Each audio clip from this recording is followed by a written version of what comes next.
2-1. Rayburn swings, drives it deep left field. It is gone to center City. The Indians win it. Carlos Santana and the Indians' magical ride continues. An 8-game ride with 3 walk-offs. Smoking hot. Just like Jose Fernandez. He's followed up his all-star inning with 2 dominant starts. Tonight, the kid stares down red-hot Cleveland.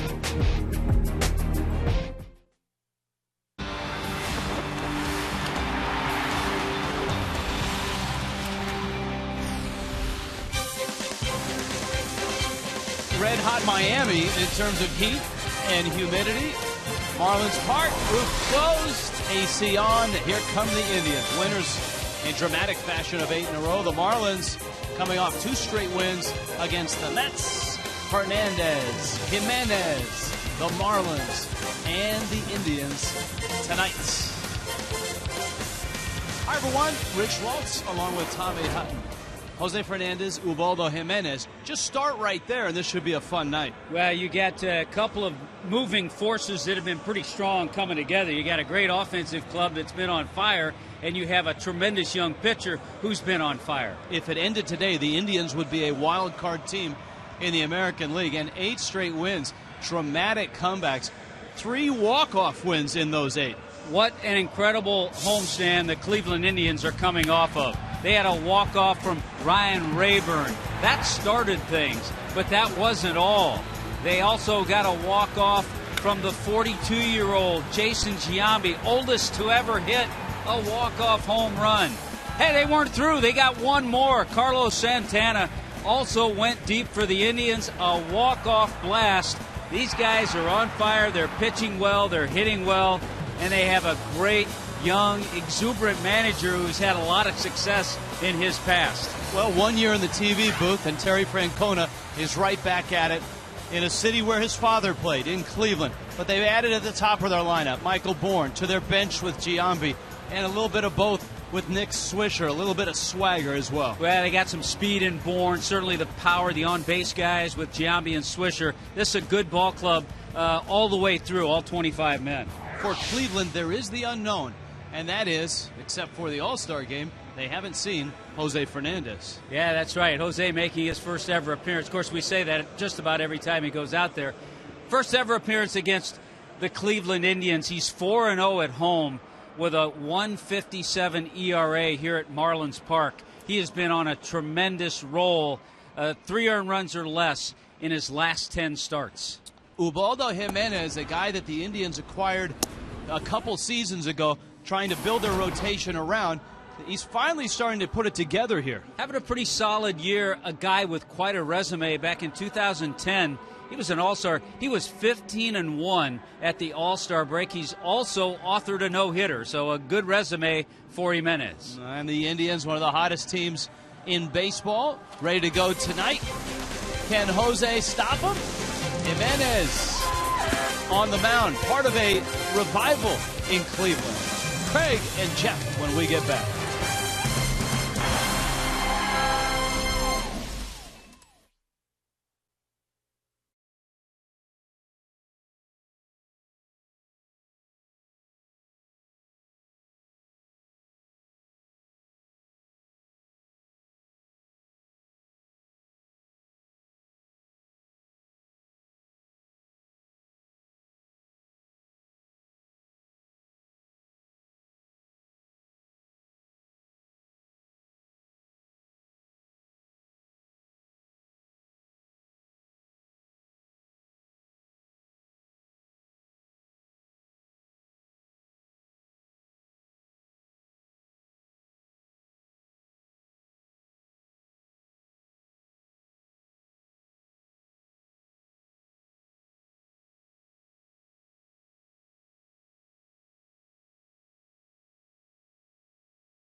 mile index.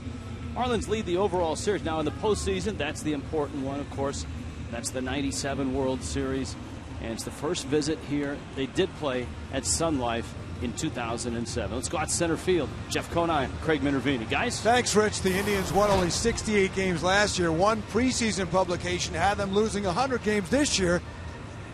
Forget those preseason publications, Jeff. What's happened with the Indians? Well, they've kind of turned around their whole team, both offensively and pitching staff has been much different this year than it did last year. You look at the numbers, 68 wins all of 2012, already 60 wins in 2013. But to me, I mean, the numbers are different, but not so much dramatically different. You'd think there'd be this big of a turnaround. So I'm thinking you look at the management.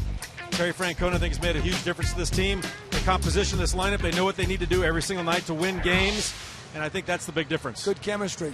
All right, the Indians playing here at Marlins Park. Quickly, adjustments for them. We've seen it be a factor for some teams here. Defensively, especially in the outfield, most outfielders will play here much too deep when they first play, and that gives a lot of room for the balls in front of them, especially the blue pits. So we'll see how they adjust to that. Ubaldo Jimenez will take on Jose Fernandez. We got baseball coming up, the first of a 3-game series. Only the third ever regular season visit to South Florida, but the other two were at the stadium. This one is at Marlins Park, and Jose Fernandez will go for the 8th win of the season for him next on Fox Sports Florida.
Straight.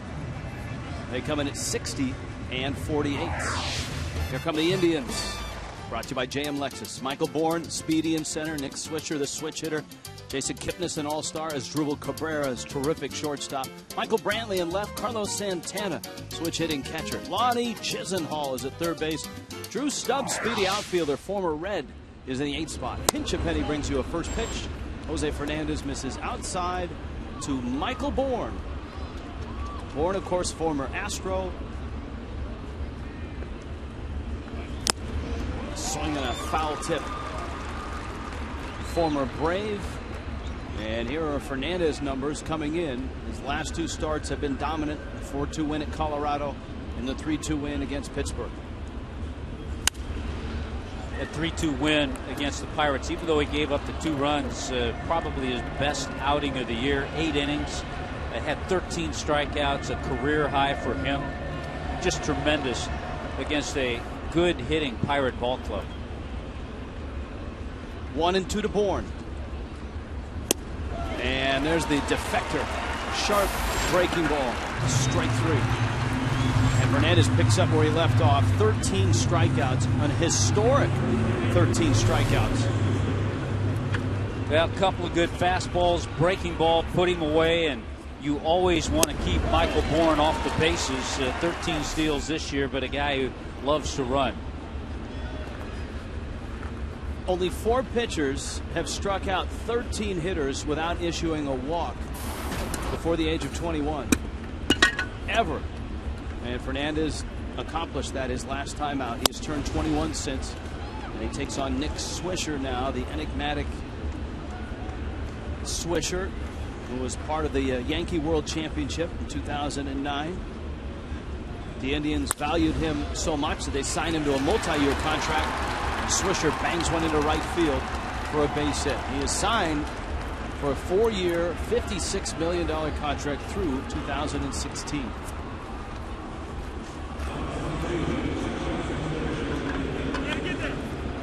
Jason Kipnis now with the 3 switch hitters and with lefty bats. There'll be a lot of guys from this side of the plate for Fernandez to face. Well, until you get to Stubbs, the number 8 hitter, Jose Fernandez, will see all left-handed bats.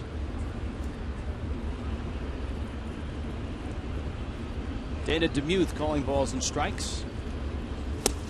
And here is Kipnis. As we noted, there's homegrown Indians here, guys that have been part of the Indians for a while. And then there's the new names sprinkled in of Bourne, Swisher, and Aviles, who's on the bench, Mark Reynolds, Giambi. But Kipnis, second-round pick out of Arizona State back in 2009. Man, that breaking ball went a long ways. Let me tell you the good news about all the left-handed bats. Right-handers are hitting 193 against Jose. Lefties, 197. So it hasn't been that much of a difference. 1-1. The Indians will run, but not Swisher. He hasn't stolen a base this year. And he blisters one in there at 96. 1-2. Kipnis having a terrific year. 25 doubles already, 15 homers. His average has been around 300. And as a second baseman, he's knocked in 65. Just 26. Ooh, man, that looked good. And it's 2-2. Dana DeMuth is calling balls and strikes, and that was pretty good. Yeah, it was.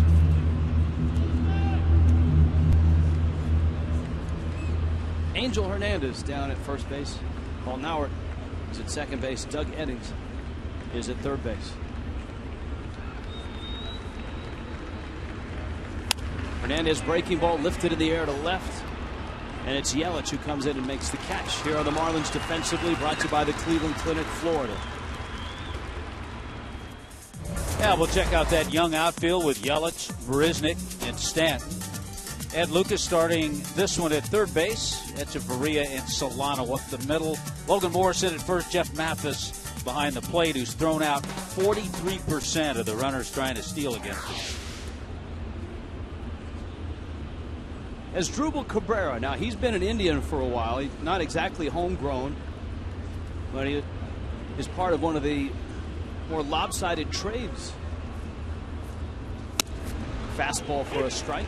And this is no offense to our good friend Eduardo Perez. And Eduardo will tell you, he'd be the first to tell you it was lopsided. He'd be the first to laugh about it, which he did last year. But the Indians acquired Cabrera for Eduardo Perez back in '06 from Seattle. Cabrera's a 2-time All-Star and a terrific player. Not many shortstops hit cleanup. By the way, there's that same pitch that caught the corner that Dana DeMuth missed the previous at-bat. So, you know, he's settling in, getting a little better look. Just like for hitters and catchers, for umpires, first time you see Fernandez, his breaking ball a little sharper than most. Mathis wants an appeal. No swing. Terry Francona, 54 years old in his first year. A very historic run himself in Boston. 2 World Championship teams, 5 postseasons.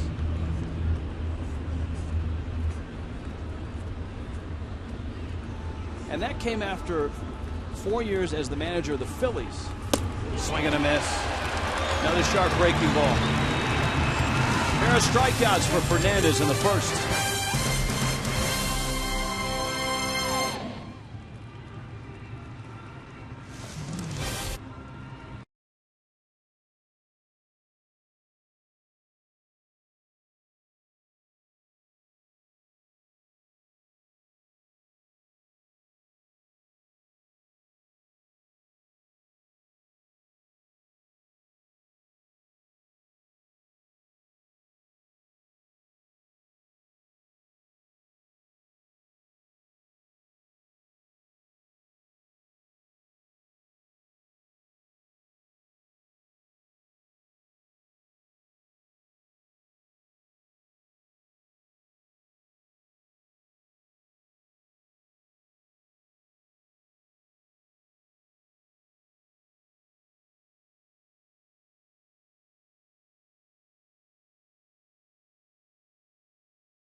Go places by AT&T Uverse TV. Check availability 1-800-PICK-AT&T.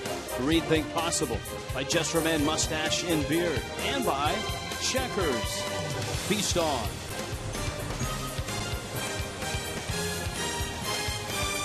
Coventry first. Scoreless ball game. Here come the Fish. While the Indians have won 8 straight, the Marlins have won 7 of 11. Christian Yelich in the leadoff spot, brought to you by JM Lexus. Ed Lucas is slotted second tonight. Giancarlo Stanton followed by Logan Morrison. Donovan Solano, Adeiny Echeverria. Jake Marisnik, the rookie out in center. Jeff Mathis hits 8th. And Ubaldo Jimenez throws strike 1 to Christian Yelich with Ed Lucas and Giancarlo Stanton around the bend. Jimenez now 29. 6'5", 210, lanky, odd delivery. And a guy that had an incredible year back in 2010 when he was with the Rockies and an All-Star. And having a solid year this year with that 8-5 record. There's the changeup. Chopper to first. Nick Swisher steps on the bag. And Yelich is out number 1. Here comes Lucas. Check on the scouting report for the 29-year-old right-hander. Lots of moving parts. You mentioned the delivery. He'll sink it, he'll run it, he'll cut it. Change has that downward motion like a splitter. He just threw it to Christian Yelich. It could give young hitters fits because of all the moving parts. The Rockies certainly sold high, and the Indians bought high on Jimenez when they made that trade. Lucas standing in.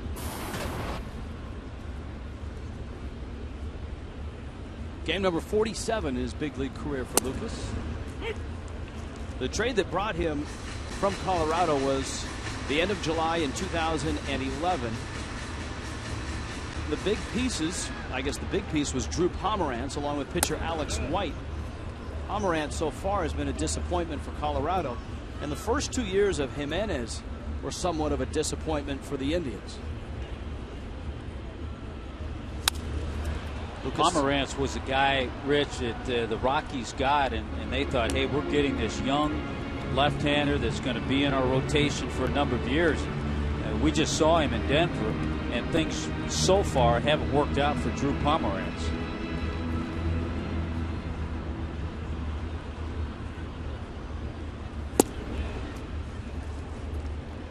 Jimenez with good sink on that. Jimenez has brought his ERA down.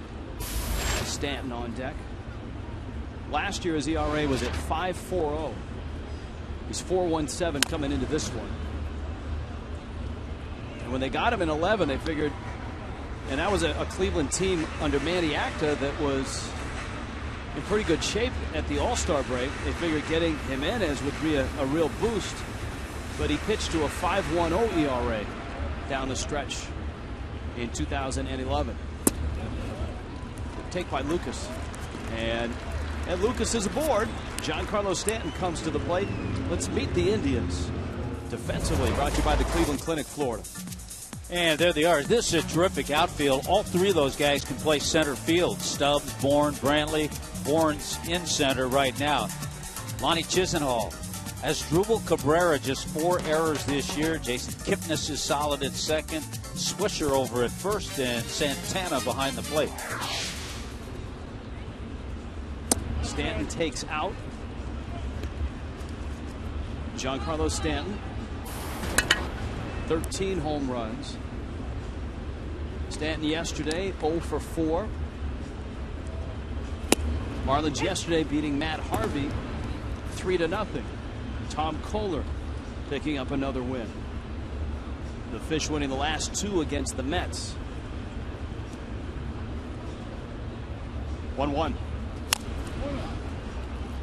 So you got a 2-game winning streak up against an 8-game winning streak that the Indians come in here with. But they've been a much better home team than they have on the road. Yeah, road, the Indians are just 23-29. At home, they have the second best home record in baseball, 37-19. Only Atlanta is better at home. Stanton pops it up towards the rail. Swisher leans. And the Swisher motion. There was a young kid who's looked like his mom abandoned ship, and he almost got it. Here's a look. Hey, look, mom got out of the way. Someone there has got to take charge.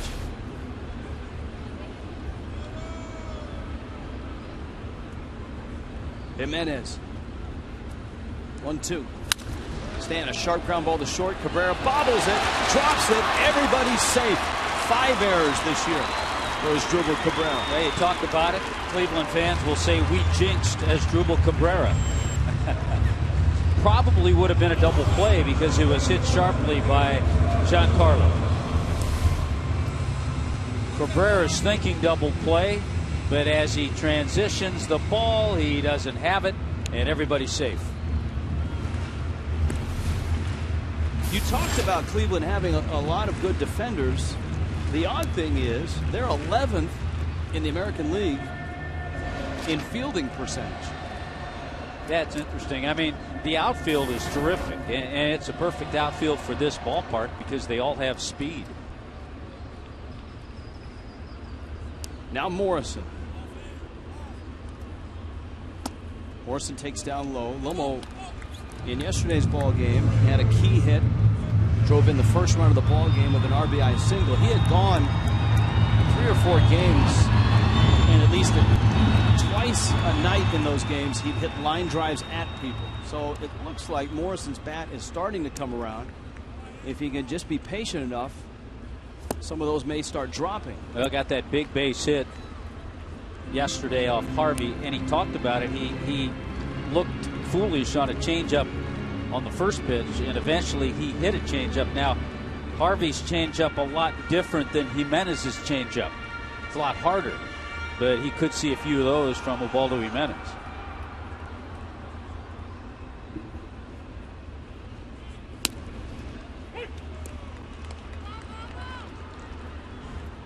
You were talking about Cleveland.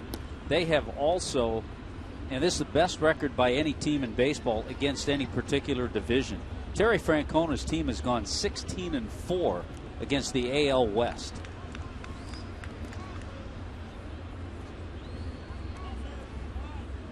One, 2. He's just throwing Morrison straight changeups. Count 2-2. Well, the Indians are part of a group of teams that are really making a move right now. 3 of them in that Central. Detroit having won 5 straight. Kansas City And the Marlins are headed there in a week. Have won 9 in a row, and the Indians 8 straight. Another off-speed pitch, and it kicks away from Santana. Round third is Lucas, and he'll stop there. Santana finds the ball right in front of the Cleveland dugout, and this certainly changes the at-bat for Morrison. It is a full count, but now there's runners at second and third, 1 out. Yeah, you'd like to have this situation a little earlier in the count, but you're right. It changes things. 3-2. The infield's going to be back. This pitch gets away, squibs away from Santana. He couldn't pick it up right away. And you like the big turn, the hard turn by Ed Lucas. Morrison is still waiting for the first fastball of this at bat. And he sends one down the left field line. Over for it as Brantley dives, and it's a fair ball, and he didn't catch it. Lucas scores. Stanton to third. That's a tough call for the third base umpire, Doug Eddings, because Brantley, the ball, and the line all converged at the same point. Give Doug Eddings credit. The third base umpire got out there as quickly as he could so he could get a close look. And you're right, not an easy play. Lomo didn't hit this ball well. Here comes Brantley. And it's fair. And to Brantley's credit, he smothers it a little bit. That could have been a whole lot of trouble for the Indians and a couple of more runs for the Marlins if that ball had gotten by him. And finally, a ball drops for Logan Morrison. All those line drives. They never even out, though. Just ask Niner about that one, too. Solano. Well, Morrison had a big at-bat yesterday. Solano had an enormous one. He followed the Morrison hit with a 2-run single with 2 outs.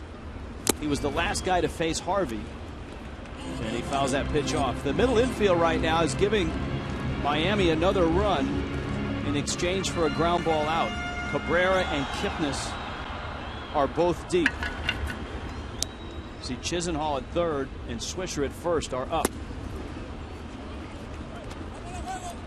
And right away, Jimenez isn't fooling around. He's up 0-2 on Donovan Solano. This would be a nice, at least 1 run to cash in on a ball and play on the ground. Jimenez is thinking strikeout, though. He bends one outside, and it's 1-2.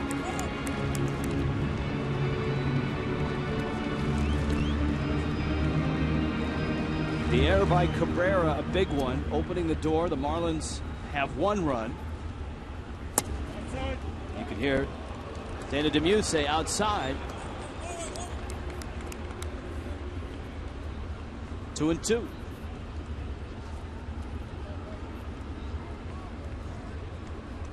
And it was out. Checkers bringing you Fox Tracks. Fastball, ground ball, perfectly placed. It'll get the run home. Nice job by Donovan Solano, who has sparkled offensively since coming back from his injury rehab run in the minor leagues. That's a nice at bat. That's just a thing of beauty. When you see it accomplished, it looks so easy. Infield back, runner at third, tap it out to the right side, you get the run in. It's not easy, but Donovan Solano made it look easy. Morrison is now at third base, and here's Echeverria.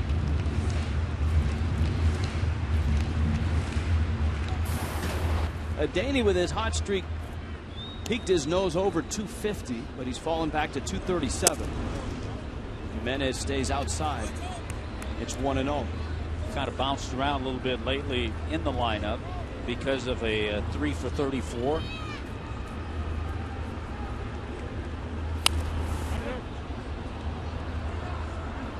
And on this homestand, just 2 for 26, and you want to go a little less than that.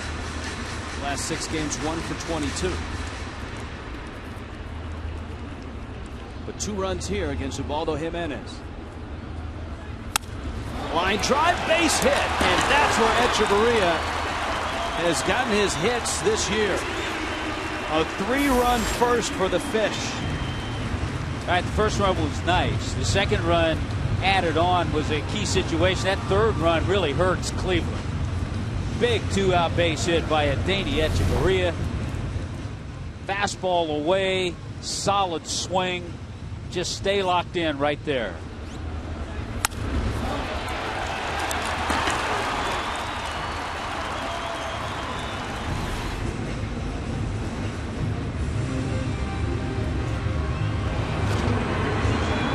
Boy, that error looms huge for Cleveland. A possible double play ball that could have gotten them out of the inning.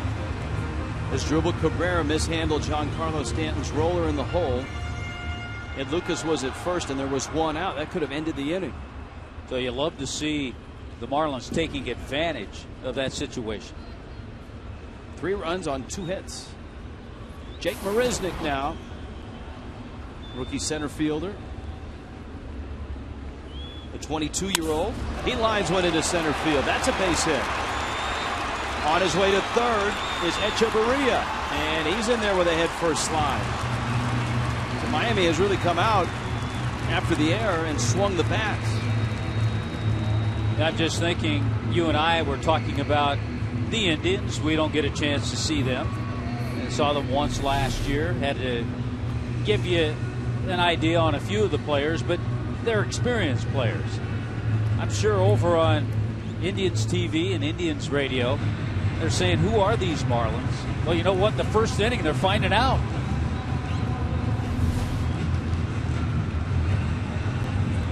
Mickey Callaway, the pitching coach for the Indians, is out there. Terry Francona's staff includes a name that has a great spot in Indians history. Sandy Alomar Jr. is their bench coach.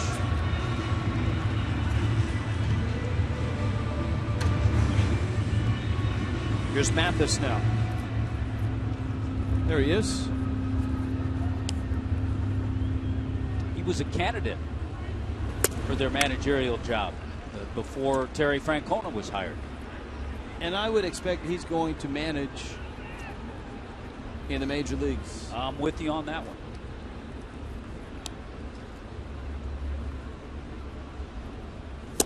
Mathis swings and misses at a breaking ball.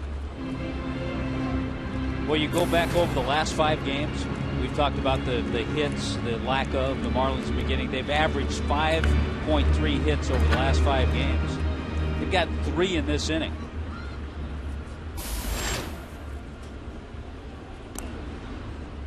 They've had 5 straight games, the Marlins have, of 6 hits or fewer.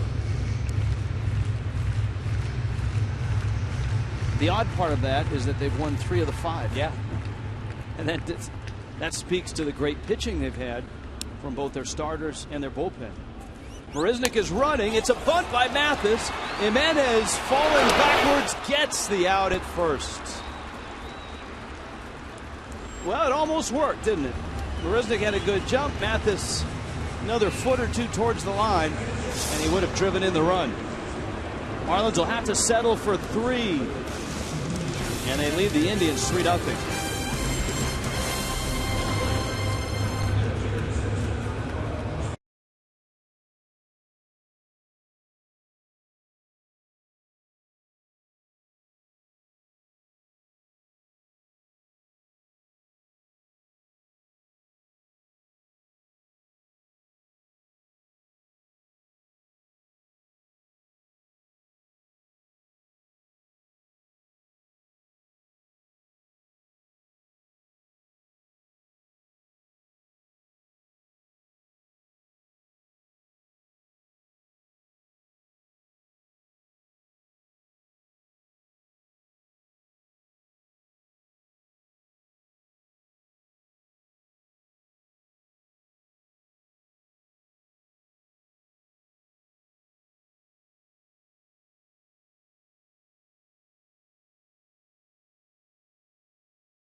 Tomorrow night, a Saturday spectacular. All-you-can-eat seats for just $27. 7:10 start. Post-game concert on the West Plaza. Sensato featuring DJ Laz. Tommy Hutton will be in the mosh pit for that. It's presented by Heineken Light. Drink responsibly. Go to marlins.com. Today, Michael Brantley. At the plate is father Mickey Brantley, a former big leaguer with the Seattle Mariners. Is in the house, too. Michael Brantley, a talented outfielder, and a Port St. Lucie product. Morrison gets the out. Marlins have a 3-0 lead over Cleveland. Let's go to Los Angeles for a Fox Sports 1 game break.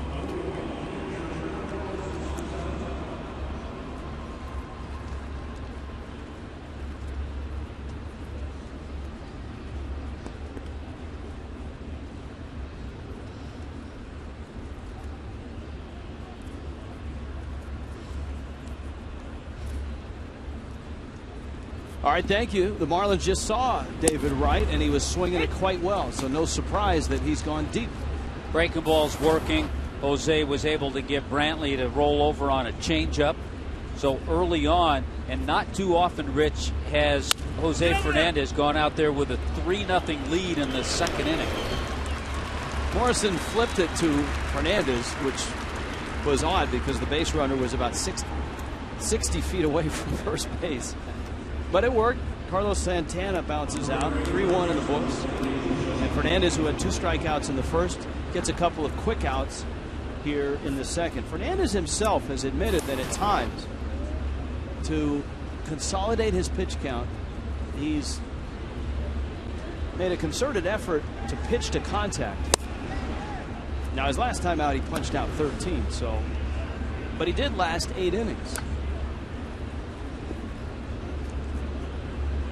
And remember the sequence of Fernandez trying to talk his way into finishing the ball game. And almost decoying Mike Redmond that he was going to go out there for the night. Lonnie Chisenhall, the hitter right now. Chisenhall, the third baseman for the Indians. Another one of their products. Chisenhall drafted in the first round back in 08 out of University of South Carolina.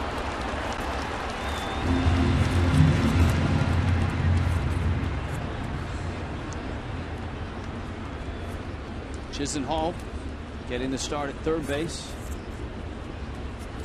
Fernandez 1-2. Breaking ball got him. 3 strikeouts. Jose Fernandez is on tonight. 7-pitch inning and a 3-0 lead.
U-verse 3-0 Miami on top of the Indians. I alter my schedule to see Jose Fernandez pitch. Hashtag Jose I see. Hashtag Jose, not so much. Sense of humor from the crack staff. Hashtag Jose, I see. Hashtag Jose, not so much. Not so much in the ballpark on a Friday night with... Get me going. Yeah, you're absolutely right. Here's a kid over from Cuba, Latin kid. One of the hottest topics in Major League Baseball, Jose Fernandez. I would expect more people here to watch him tonight. If you like baseball, if you like a young talent, you're going to come out and watch him. But we're happy that you're watching on television, too. There's a strike. Please support our advertisers. 3-0, Miami on top. But I hear you, Hut. Breaking ball misses in. If you've been around and watched Fernandez during a start, his enthusiasm and attitude so infectious, not only with the team, but the crowd. This is a guy that stays after his starts and signs autographs for as long as there is a line of people that want the autograph. You just don't see that. He's everything that fans ask for. He's exciting. He's good. Fun to watch. Accessible. And gives back to the community. He's been one of the most active Marlins in the community this year. And I mean, he's a rookie. He just turned 21. Oftentimes you see players wait till they're established before they're out in the community giving back. But Fernandez has been out there from day one. 3-2 coming. Outside corner. And Fernandez strikes out.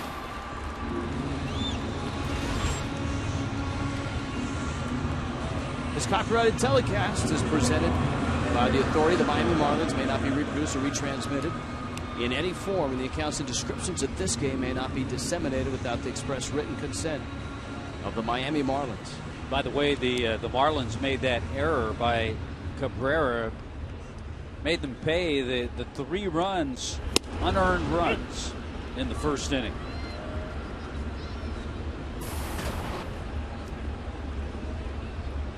Yelich bounced to first. Jimenez misses up. Bottom line, though, Rich, in order to get those unearned runs, the Marlins had to come up with some key base hits. They did that, too. One of the tough things for Jimenez this year is to get deep into ball games. Yelich, that's a fair ball. Down the corner it goes. Yelich around first, on his way to second, now on his way to third. And he's in there. Angel Hernandez, the first base umpire, did not make a definitive call one way or the other.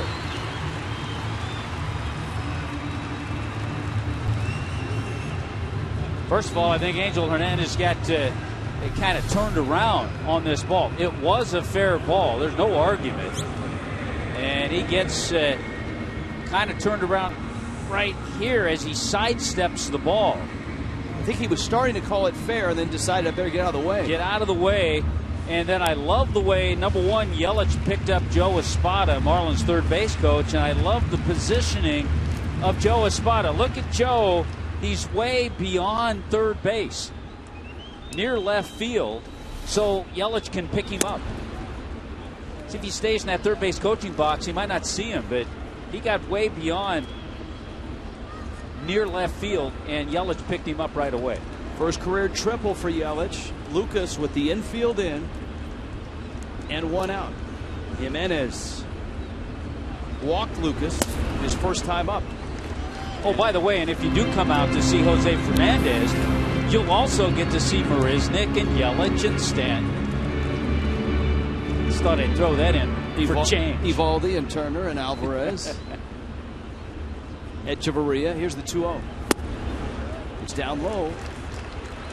And it's 3-0. Now, certainly, Jimenez isn't pitching around Lucas because he's gone 3-0, and Stanton is waiting on deck.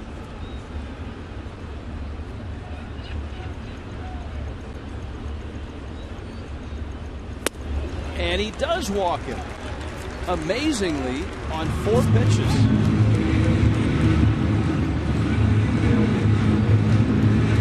We talked about the resume of Ubaldo Jimenez. You talked about that 2010 season. He was an all-star He won 19 games, but he was 15-1 at the All-Star break. And Marlin fans remember that season quite well because Jimenez, pitching for the Rockies, appeared on a very cool Sports Illustrated cover with Roy Halladay and Josh Johnson. And it was the year of the pitcher. Halladay, of course, had thrown that perfect game. JJ was off to a terrific start.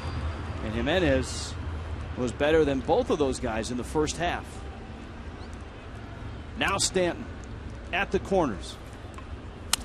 And he went after a breaking ball and shoots it foul. That's right. Jimenez that year finished third in the Cy Young voting to Roy Halladay and Adam Wainwright.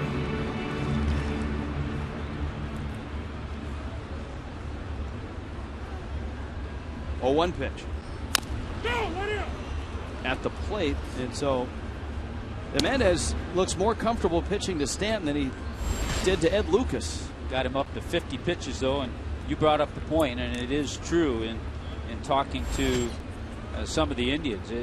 Jimenez has become like a 5-6 innings top pitcher. 1-2.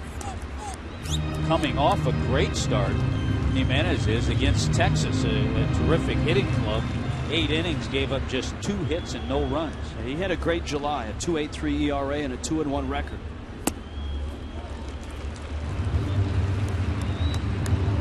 He was aggressive and got out in front. Now he's picked at the plate, and the count evens at 2-2.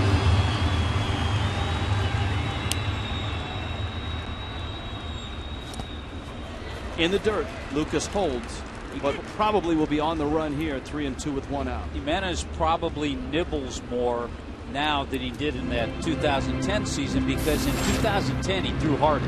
He doesn't throw as hard now.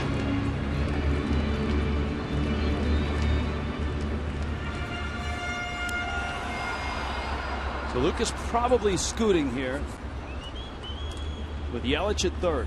Jimenez chases him back. Lucas does have a stolen base. Christian Yelich, his first major league triple with 1 out. Jimenez walked Lucas on 4 pitches. A 3-2 coming to Stanton. And he popped him up. Santana back behind the plate towards the screen, makes the catch.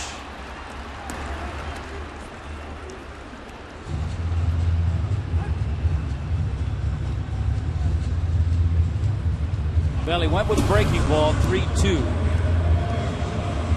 A great pitch to hit. Giancarlo just got under it. Breaking ball was up. Great hitting area.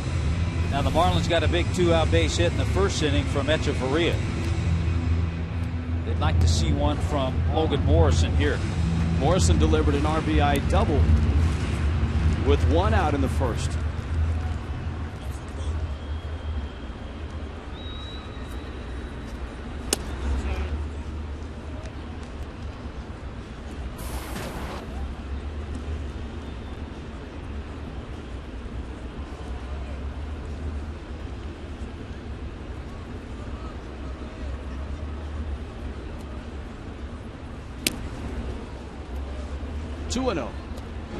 Tried to run that fastball a couple of times, a cutter, then a fastball in. Wouldn't be surprised for him to go off speed. Change up here.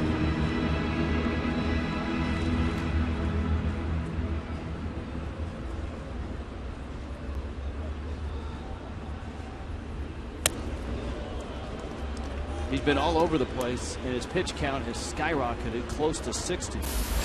Solano's on deck. 3-0 Miami. Bottom second. On a warm, muggy night here in South Florida. 3-0 coming. And he did go soft and got a strike. 3-1. Guy pitching like this, it's tough for a hitter because 3-1, he's been all over the place with everything. You really don't know what to look for. Try to look for a pitch out over the plate because he's tried to work Lomo in the entire at bat.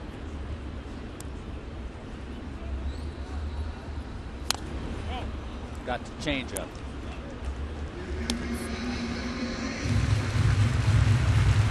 Full count now, 3-2. So with 2 outs, Lucas on the move again from first. Morrison dumped one down the left field line. Michael Brantley tried to make a diving catch. Knocked it down. A run came across. That set up the Solano grounder, which scored a run, and the Echeverria single, which made it 3-0. Lucas running. And Morrison lines it into center field. That's a base hit. And it's 4-0. Said it from the outset of the telecast. You got a sense that Morrison's bat is coming to life. He had a week of line drives at people. Got one through the infield yesterday for a big hit. And he's 2 for 2 and is driven in 2. That's just a beautiful AB. A great swing to just stay back on that ball. And another big 2-out base hit by the Marlins.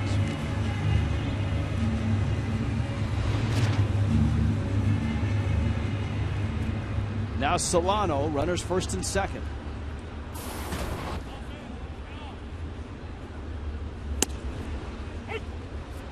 The Indians, of course, cruising into this series, having won 8 straight. They swept 4 games from the White Sox, swept 3 from Texas on the homestand, went 7-0 on the homestand. Ground ball short. Cabrera kicks another one. Wow.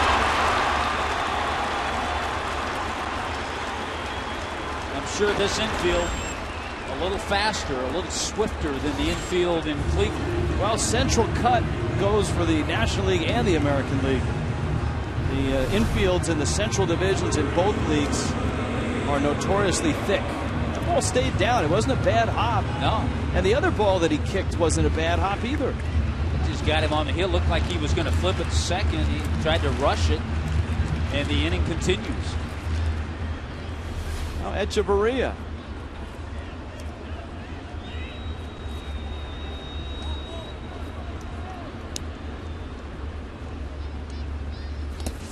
Santana has to knock it down.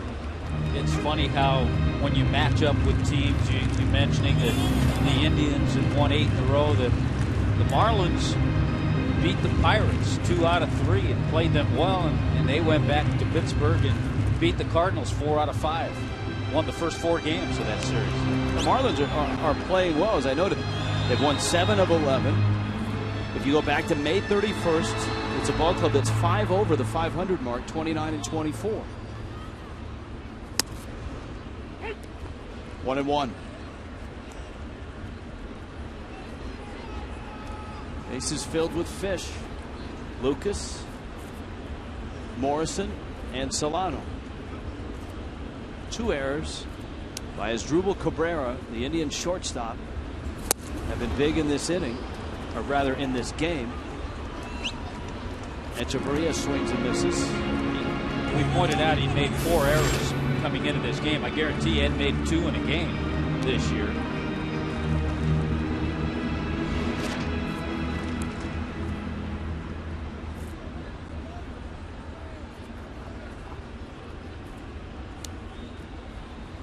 One, 2 coming. You can hear Dana DeMuth barking outside, and Brian Shaw is up in the Cleveland pen. 66 pitches for Jimenez. And there's 2 outs, and it's the 2nd inning.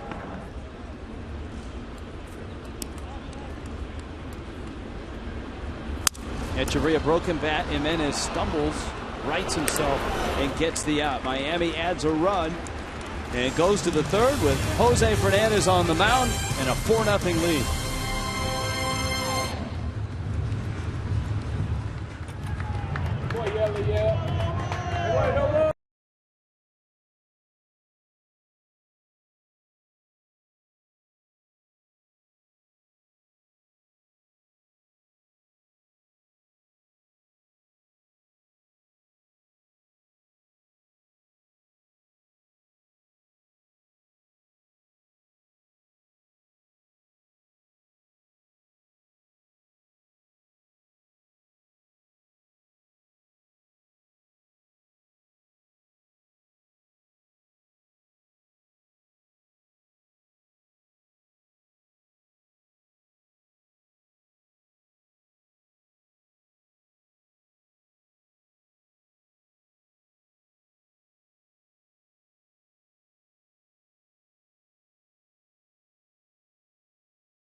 third inning. It is always a pleasure to talk. One of my friends, great coach here in South Florida, and that's Jim Morris, the head coach of the University of Miami. And you got out of here today, Coach, and got a chance to see a couple of guys that you were pretty close to your program and were this close to playing for you. Well, you're right. I've been with the Marlins. Of course, Christian Yelich, it's great to see him doing so well. He still looks like he's 16 years old, by the way. But win the first round and a great kid, great family. And go back as far as Reed Cornelius, when you're talking about the Marlins. He signed with me when he was at Georgia Tech. And then, of course, on the Indians, we get to see Chris Perez. Chris Perez actually played for you. Played for us and an all-star. Great player and a closer just like he was for us. And that helps you win a lot of games. Was your pitch better to the Perez family than it was to either Cornelius or Yelich? He didn't go in the first round like those guys. You know, I don't know if I get the pitch for the first round guy. When you talk about Yelich, when did you first notice him, and how good did you think he was as a high schooler? Well, Christian, we saw him. We didn't see him really to his junior year at Long Beach State at the Harriet Cook games, which is a time to see a lot of players at that point in time. But he also, at that time, he was good, but he got really a lot better his senior year in high school and he's developed into a great hitter. He got so good, he got right out of the college program. Absolutely. How about Jose Fernandez? What do you notice from him tonight? We could use him.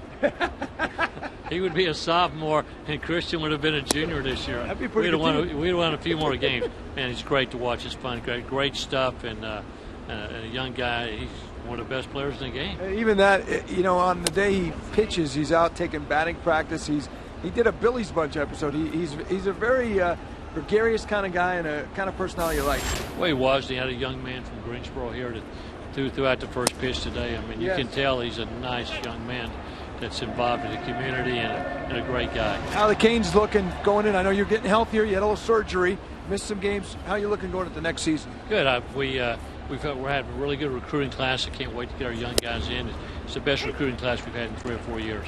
Good to hear. All right, great to see you, Jim. Thanks. Great, thank you. All right, Jim Morris, they call him 3, one of the great coaches in all of college baseball, guys. Thank you, Craig. Right now, Jose Fernandez walks Ubaldo Jimenez. Fernandez looked untouchable through the first 8, and as it usually happens, a guy that's dominating will have trouble with the pitcher. A guy with only one AB this year. He didn't miss by much, but a little bit low. Coach Morris told me a funny story before the game. He said, over the years, last 20 years, the University of Miami has had more players recruited out of California play for them than Florida. Well, Ryan Braun, Pat Burrell, yeah, are both Californians. They said go figure. Of course, Yelich is a Southern Californian as well.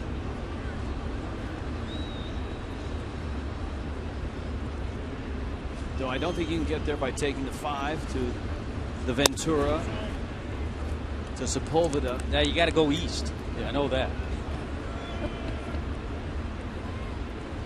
Michael Bourne. Bourne did not have a great series against the White Sox. He was 1 for 10, and he's 0 for 1 here. It's just where Jose's got to get it back in the groove. Kind of lost it a little bit trying to throw strikes to Jimenez. Bourne at the top of the order for the Indians, a .337 on base percentage. And a strike with Atlanta last year. He was at .348. Swiped 42 bags, 26 doubles, 10 triples. And he turned that into a 4-year, $48 million contract. So he was a late sign. He was one of those free agents that stayed on the market for a long time.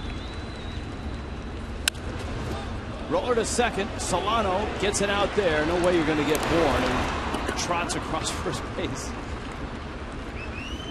He was one of those free agents, Rich, that everybody kept their eye on, and teams would sign this guy, that guy. Everybody kept saying, when's Michael Bourne going to sign? Very similar to Kyle Loesch. Yes. Remember Loesch even signed later. And a lot of that has to do with the new working agreement and draft pick compensation and what you lose for signing a guy like that. Here's Swisher. So Bourne came over. He got 4 years, $48 million. Swisher, 4 years, $56 million. The Indians making a commitment. Their payroll is at $81 million. And it feels like things are starting to turn. Terry Francona certainly a nice investment for the Indians as well. They've got to fight off Kansas City, at the same time try to catch Detroit. I think the thing about Swisher is in locking him in, they get a guy who works pitchers, sees a lot of pitches, but they get a guy coming over from the Yankees who's been there, done that. He's got a little swag to him. Well, even with the White Sox, he's played in 6 of the last 7 postseasons. The White Sox, you add Oakland into that mix, and then the 4-year run with the Yankees. You can see if it ended right now, Cleveland would be a wild card team. Not by much. There's 2 guys right on Cleveland's tail, and that's Baltimore and Texas. Tampa Bay would be the first wild card, Cleveland the second wild card. Swing and a miss at a live fastball. Jose Fernandez punches out another Indian. He has struck out 5, and the Marlins have a 4-0 lead.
Ubaldo Jimenez has thrown an immense amount of pitches in 2 innings.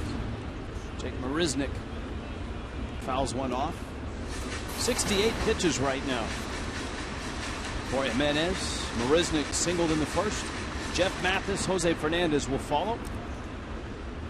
Indians, one of 6 teams in baseball that are running on hot streaks right now. The Tigers, the Indians, the Kansas City Royals, all in the American League Central. The Atlanta Braves. Marisnick to right. That thing is fading. Stubbs has great speed, but he can't get it. And Marisnick never stops. He's into second with a double. Stubbs has good closing speed. Tommy pointed out all 3 of these guys in the outfield can play center. Yeah, we saw Stubbs in center field as a Cincinnati Red. Thought he was going to close in on this one. He had it for a moment, but it pops out of the glove, and great effort by Jake Marisnick going up hard. He sees the ball trickle away from Stubbs and gets to second base. And the only way you do that is to shift it into gears quickly. His nice stride got there without a slide. That should be a base hit. So 2 for 2 night so far from Marisnick.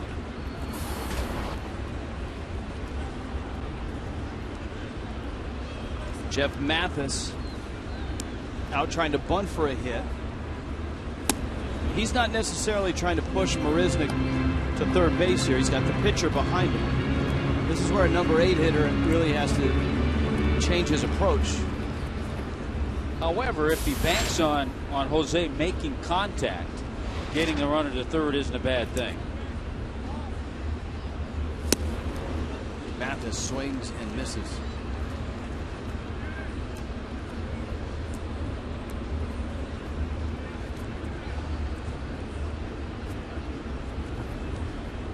Marlins, all those games, 5 straight, getting just 6 hits or fewer, have 6 hits already.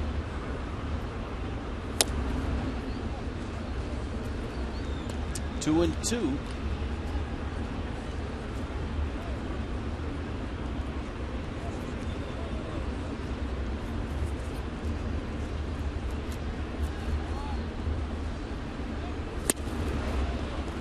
And a swing and a miss. 4-0 Miami here. Let's go to Los Angeles for a Fox Sports 1 game break.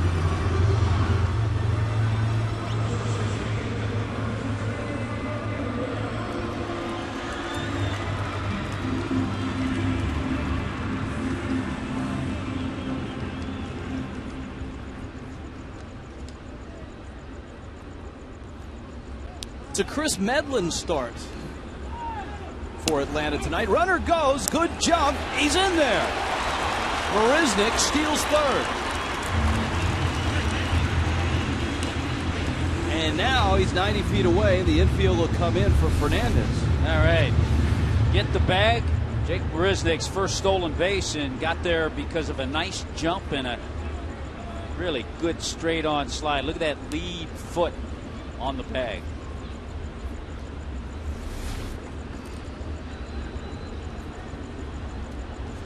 Yelich is on deck.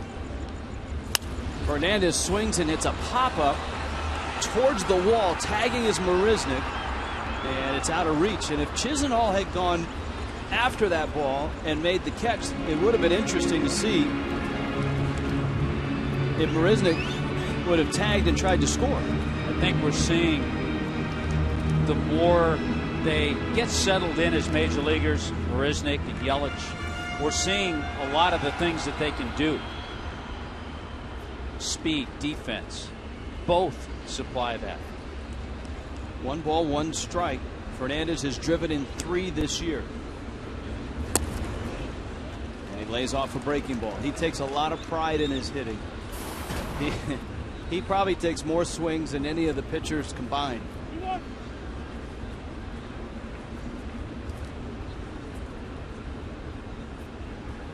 And he knows he can help himself here.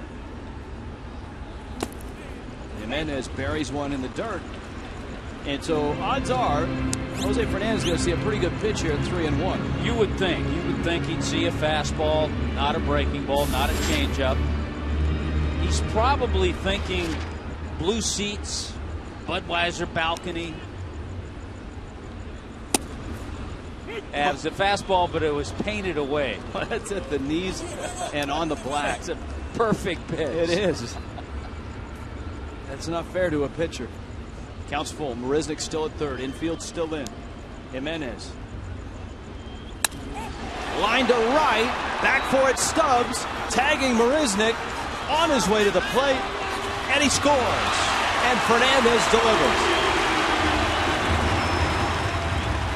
Jose Fernandez with a big smile makes it 5-0. Good job by Marisnick, who didn't go back immediately, but once he did, he tagged and got to the plate in a hurry. He got that fastball again down and away and went that way. Once Stubbs got on his heels, Marisnick was able to get to the plate before the throw.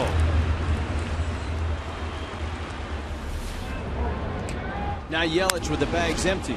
Now there's been a lot of talk. Nice article today in the Palm Beach Post by Tom D'Angelo with some comparisons of Jose Fernandez and Dontrelle Willis. Don't know if Jose's there yet offensively, but he certainly brings it. Liner to left. So does Yelich. Yelich, Marisnick, Fernandez. You're talking about 2 21-year-olds in Fernandez and Yelich, and a 22-year-old in Marisnik. Yelich has 2 hits, including a triple. Marisnik has 2 hits, including a double and a stolen base. Well, a double by Marisnik, his first career double, first career stolen base. Yelich, first career triple. And many, many more to come. First sacrifice fly for Fernandez. It's his 4th RBI. And yes, first sac fly.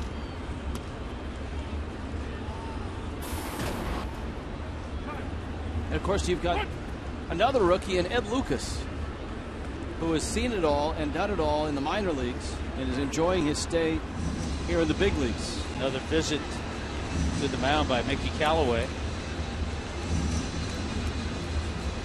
Second time we've seen Brian Shaw get loose.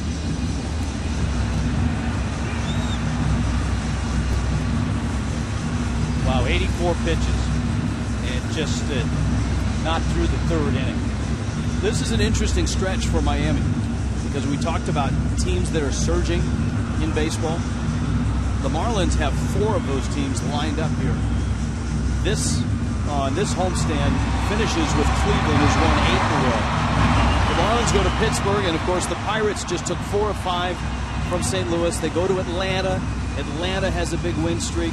And then on to Kansas City, and the Royals have won 9 straight. The Marlins, Rich, have had a quieter and not as noticeable surge.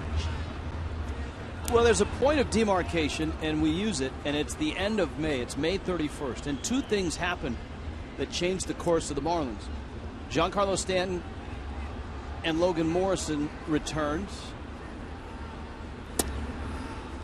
And the Marlins added some young pitchers to their rotation. Remember, the Marlins didn't break camp with Nathan Eovaldi and Jacob Turner. And they didn't break camp with Henderson Alvarez. But as the young pitchers joined the club, and as the Marlins got a little bit of offense back with Stanton and Morrison, as I noted, they're 5 over from that point. Kind of break the season up in thirds. Tonight marks the 108th game, the second third of the season. Of course, we all know the first third, the Marlins went 13 and 41. A win tonight, they'll go to 30 and 24 in the second third of games.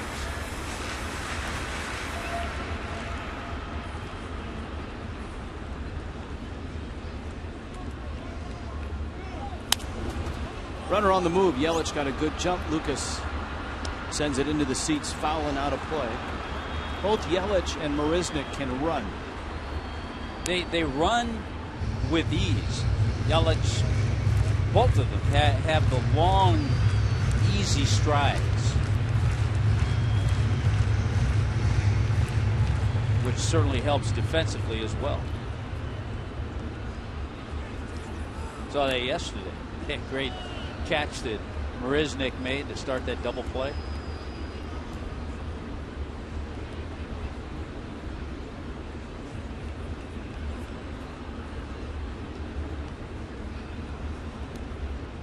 One, two.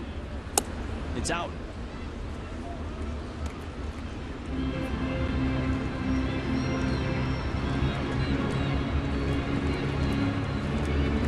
Brad Mills, Terry Francona were teammates and roommates at the University of Arizona. Great friends. Brad Mills has been with Francona, was with him in Boston.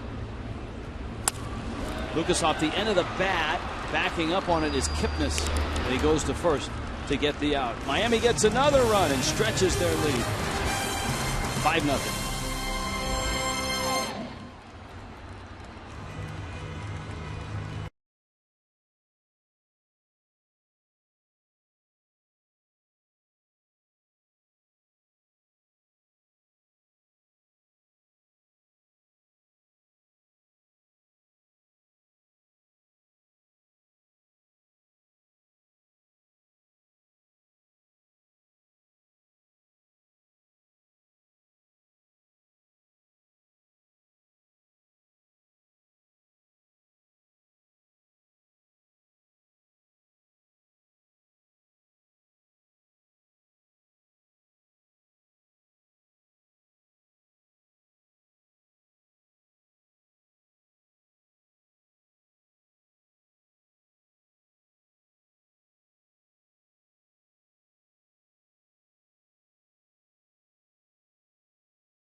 lead. He's given up just one hit.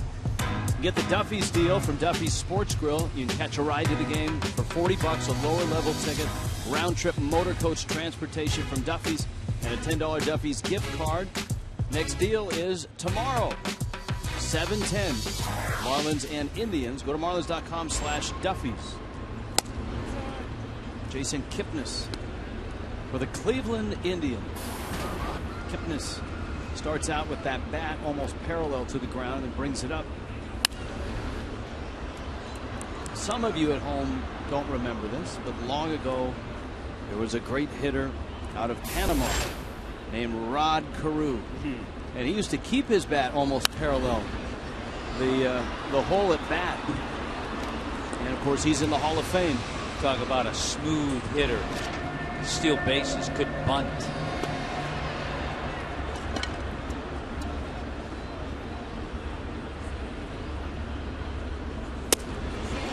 Got him. Boy, none of these left-handed bats seem to bother Fernandez. Not at all. Because his breaking ball is going from a foot outside down around the ankles. Coming into this inning, over the last 18 innings for Jose Fernandez, he's given up just 11 hits and has struck out 26.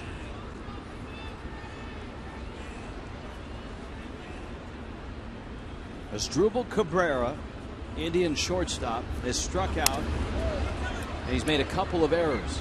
Jose Fernandez came into this game tied for first amongst rookies in strikeouts, tied with Shelby Miller, who I believe is pitching tonight in Cincinnati for the Cardinals.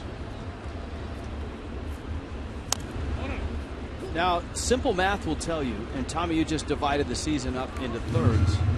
There's 54 games left. Fernandez, innings-wise, is at 123 innings right now. He'll finish this night at least 126, 127. At least it looks that way. So if the Marlins keep him at 160 to 165, well, you do the math from there. He's got another 40 innings left after that. If he averages 6 innings a start, that's 6.5 starts from here out.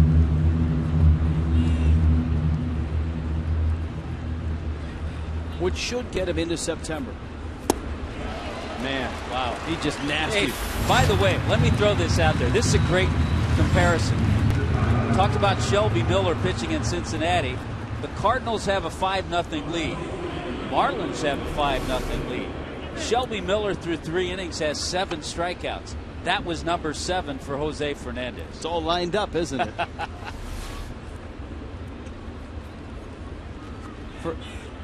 Fernandez has struck out 3 in a row, and here is Brantley.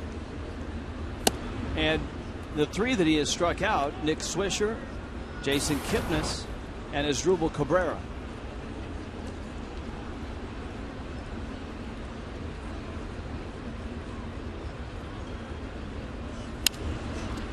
Jam shot. Echeverria gets a big hop, flips it on to first in time.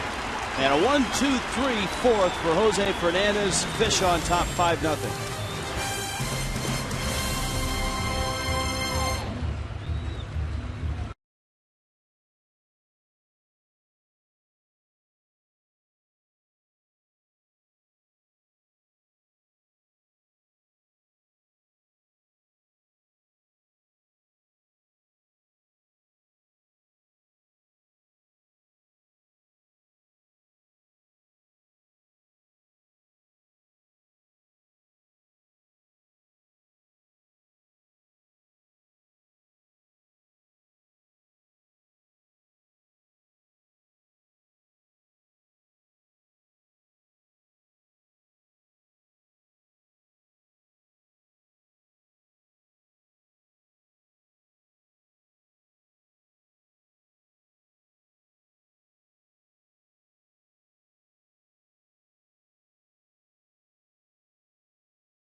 fuel-efficient Hondas.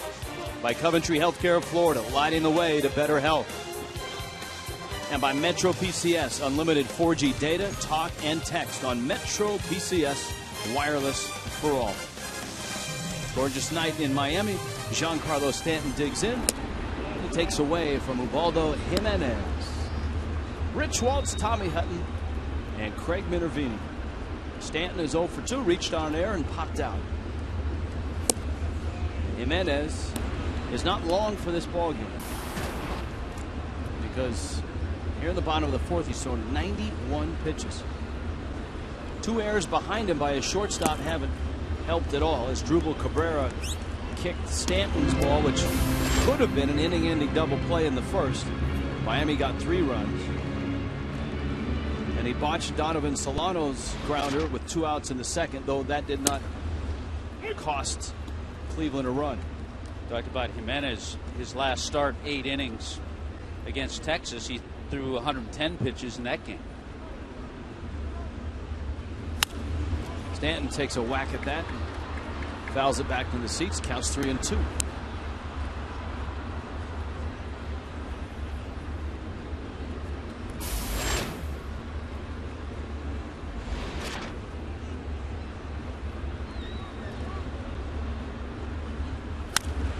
Stanton again fouls it back.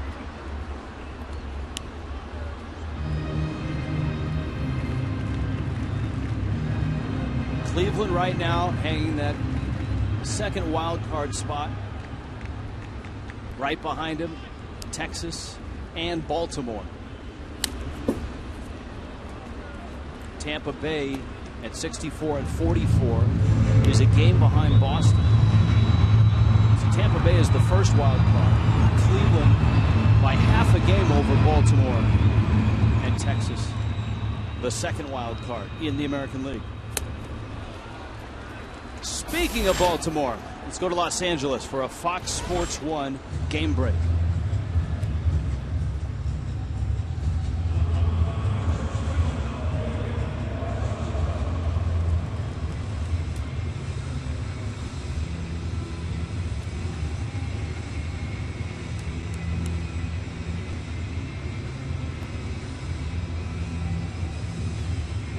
Thank you, Greg. All right, here it's 5-0. Marlins on top of the Indians. And Logan Morrison is spraying line drives all over the place tonight. He is 3 for 3. Well, how nice is it to see that consistent swing?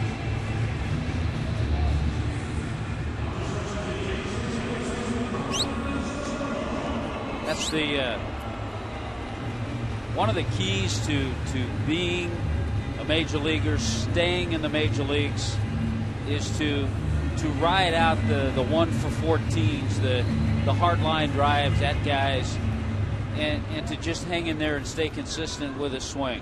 And Lomo has been able to do that.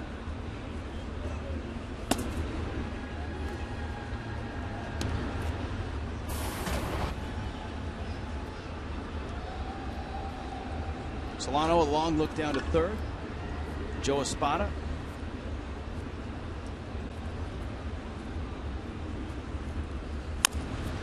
Chopper to third, backing up Chisenhall. Out there, Kipnis turns, safe there. Morrison with the slide, got a piece of Kipnis, who is shaken up. It's a tough turn for a second baseman to come all the way across on a grounder to the third baseman when you got a guy like Morrison barreling in. Now, the Indians don't see the Marlins, but teams that do, and it's something we hear, and it's something that you love to hear. The Marlins play hard. Good hard slide by Logan Morrison. No double play. Solano's at first. Echeverria reaches out. It's a fly ball down the left field line. Brantley won't get there. That falls for a hit. Etch trying to stretch it. High throw. Solano thinks about home, but holds right there. And it's a double for Echeverria. 2 hits for the Marlins shortstop. Again, with this big outfield, outfielder's a little deeper. Outfield not used to it here. The Indians guys out there and a little bit off the end of the bat for Echeverria. some ballparks this might not drop for a base hit. But good to see Echeverria with a couple of hits tonight. A couple of hits for Jake Marisnick tonight. He has singled and doubled, and he's up here with 2 outs, so he's seeing the ball well against Jimenez. Cleveland's bullpen is buzzing again. 1-0.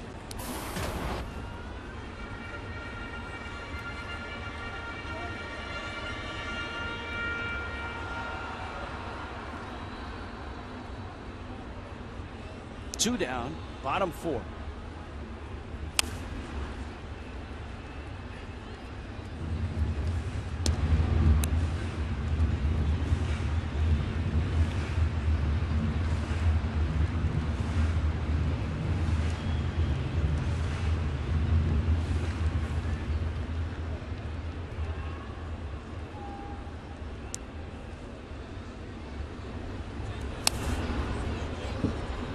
Since that 0 for 14 start of Jake Marisnick, he has 8 hits for 22, 8 for 22.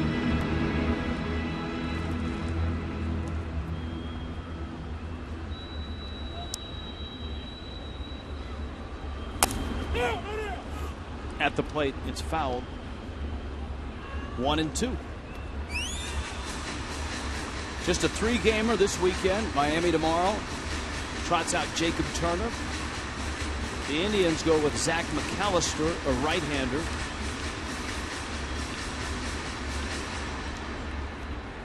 Scott Kazmir has reemerged with a 6-4 record. He goes against Nathan Eovaldi on Sunday.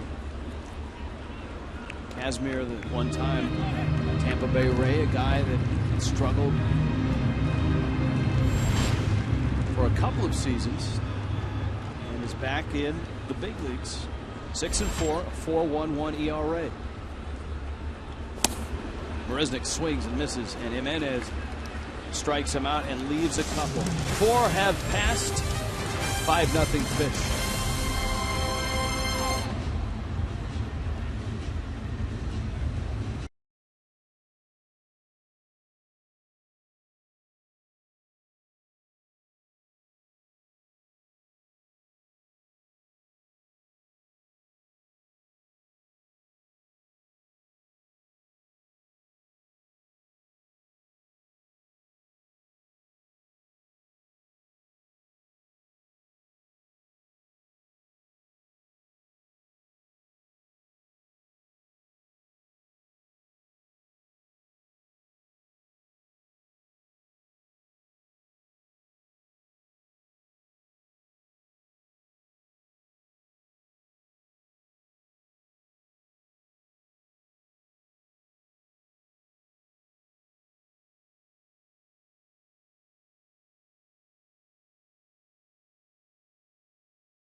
Beard play like a champ profile.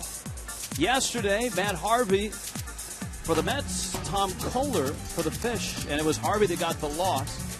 4 starts against the Marlins. He hasn't beaten them yet, and the Marlins get the win. Kohler ends up 6 innings, did not give up a run, gave up 5 hits. Tonight, Jose Fernandez has been nasty. The Marlins have provided him with a 5-0 lead. Heck, he's contributed with a sacrifice fly. Carlos Santana, Lonnie Chisenhall, Drew Stubbs for the Indians. There's a little change up. I haven't seen a whole lot of that, but now he's throwing everything for strikes. 7 strikeouts for Fernandez through 4 innings. Get over there! You can hear Jeff Mathis. And Fernandez does get over there.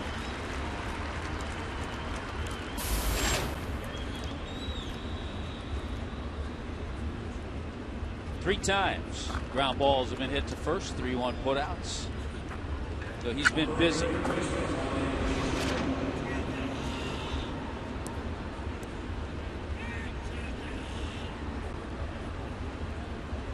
Chisenhall now.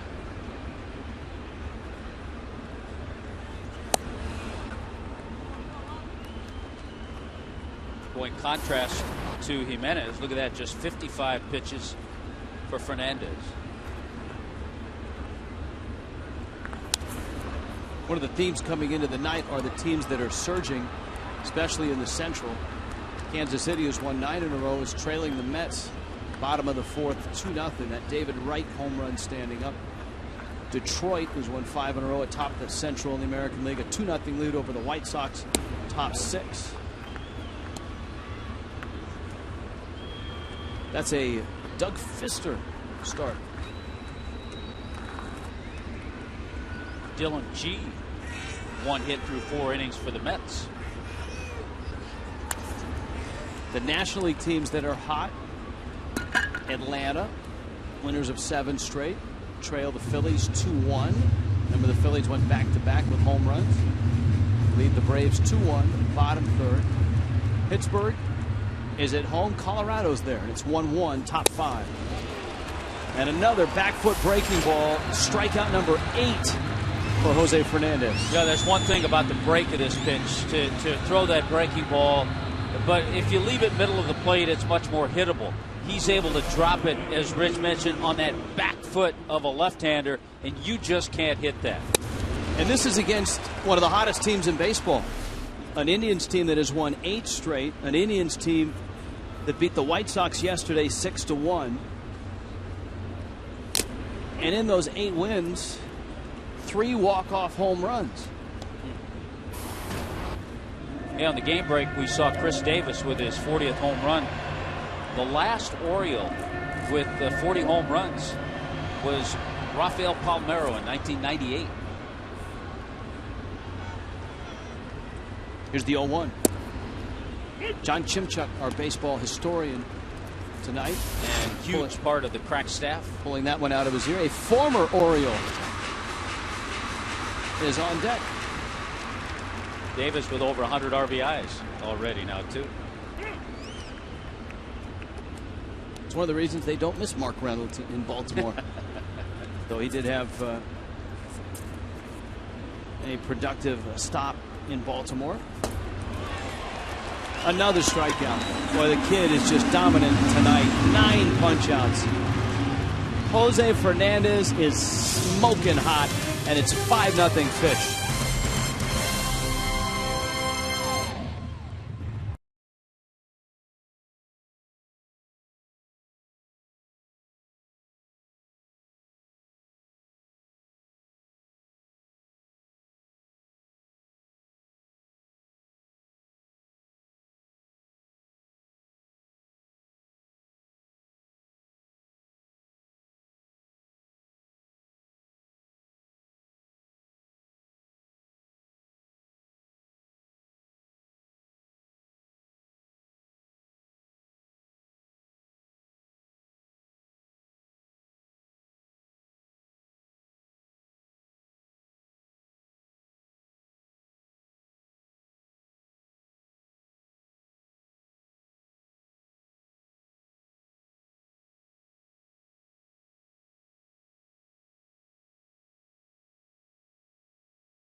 Marlins Park. That just begins to tell the story tonight, because Jose Fernandez has been dominant.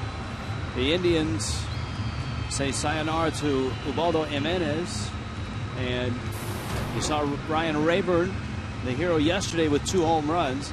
He comes in a double switch, and Brian Shaw will take over for Jimenez. Saw Shaw a little bit with the Diamondbacks. Good fastball and kind of a slurvy slider.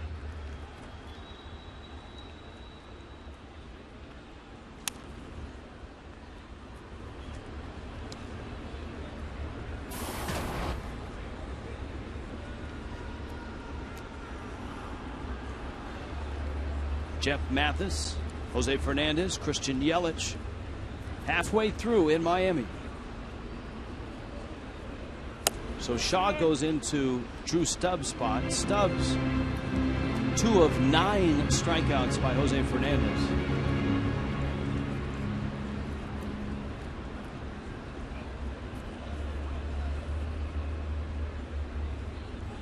Well, he's gotten Cabrera a couple of times, Chisenhall a couple of times, and Stubbs twice.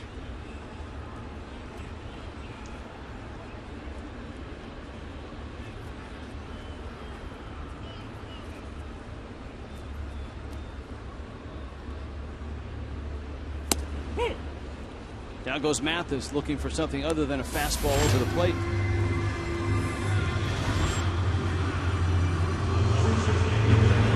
And here comes Fernandez, who has knocked in a run of his own with a sacrifice fly.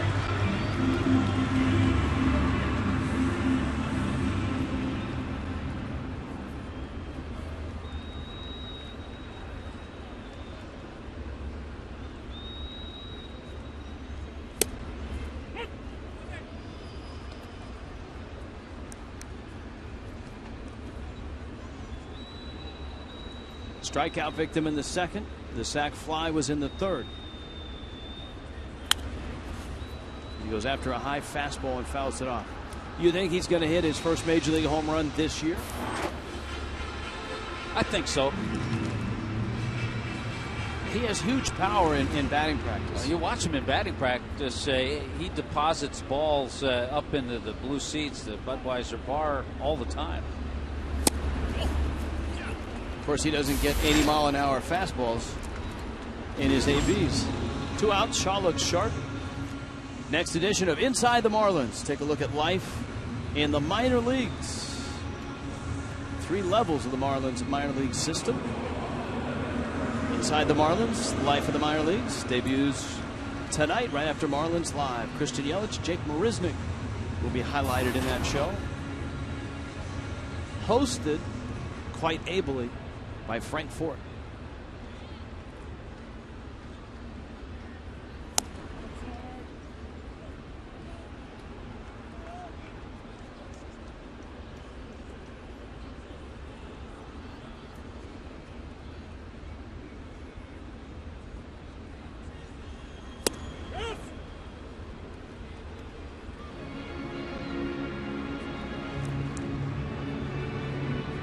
Ball and a strike.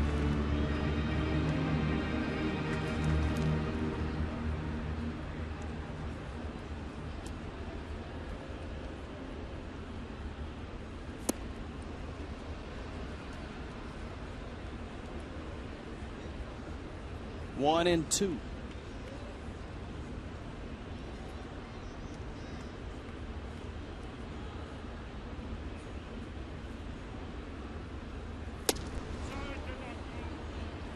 That's a swing. So says Doug Eddings. And Brian Shaw restores order for the Indians. A 1-2-3 fifth.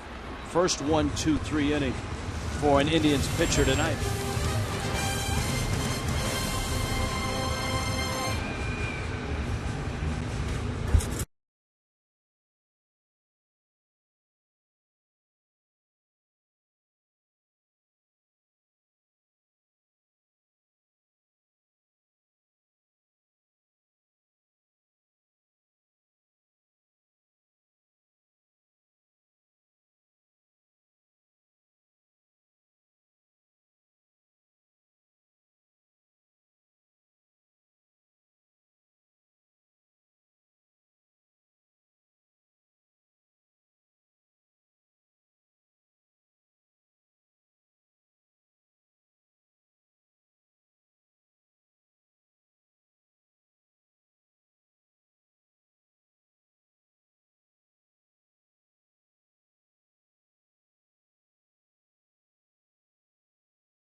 Miami tonight.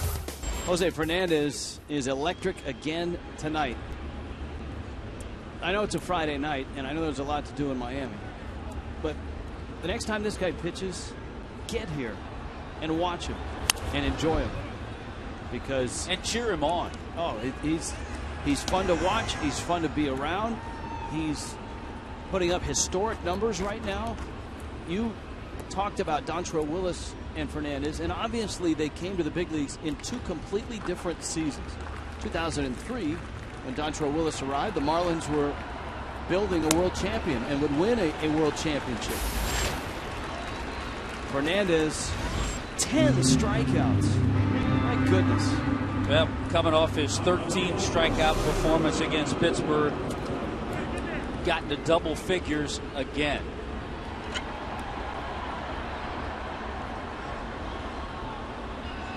And in that St. Louis game, Shelby Miller has 8 strikeouts in 3 1/3.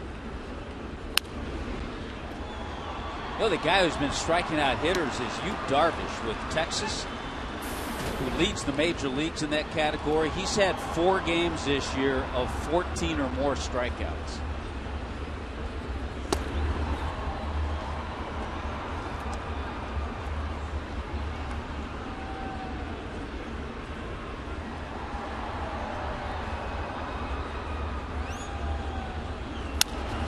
Little tapper over Fernandez.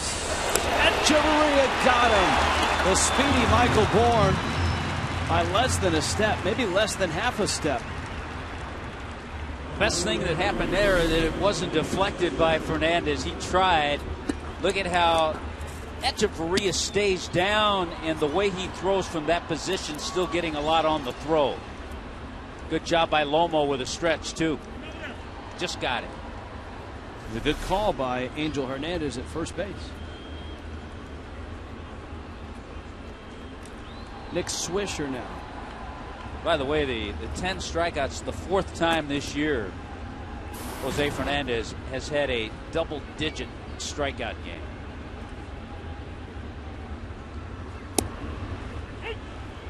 Breaking ball for a strike to Swisher.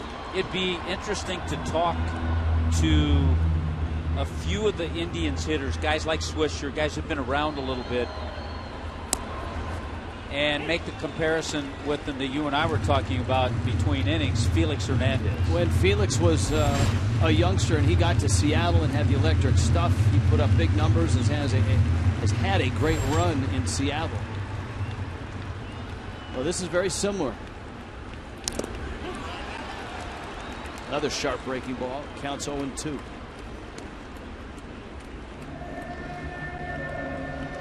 Only base hit by Swisher in the first inning. That's a long time ago. 10 strikeouts for Fernandez.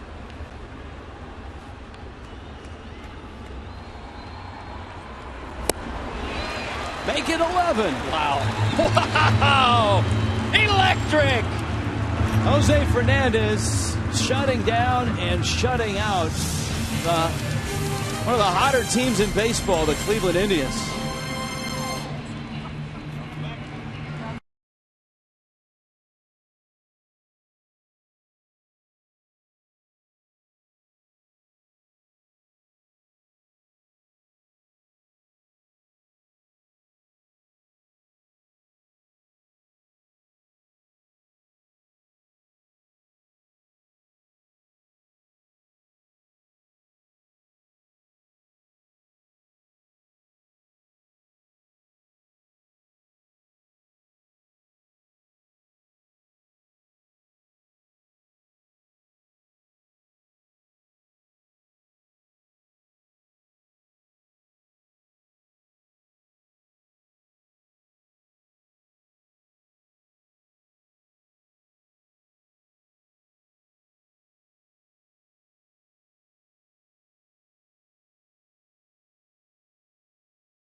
through 6. 5-0 lead. Freeze Cam brought to you by Frostbrew Coors Light.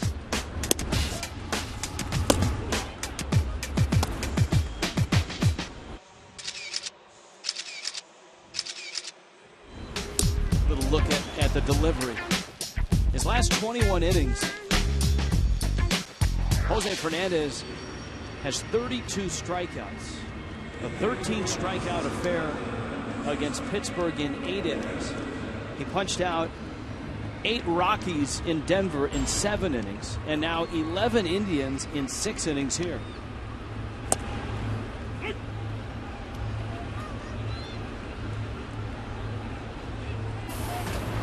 I think backing him up a little bit after the All-Star break has worked. And you know, the other thing, that Coors Field hangover effect that people talk about has not affected him at all. I mean, there's a theory around baseball that a starting pitcher's start after he starts at Coors Field oftentimes will be a rocky one. No pun intended. Yeah, sorry about that. That was really bad. I didn't mean to walk into that. How about this? Oftentimes, a starter's start after he starts at Coors Field will not be a good one. And Fernandez blew right through that because he beat the Rockies 4-2, and then his next start, he struck out 13 Pirates and beat Garrett Cole in 8 innings.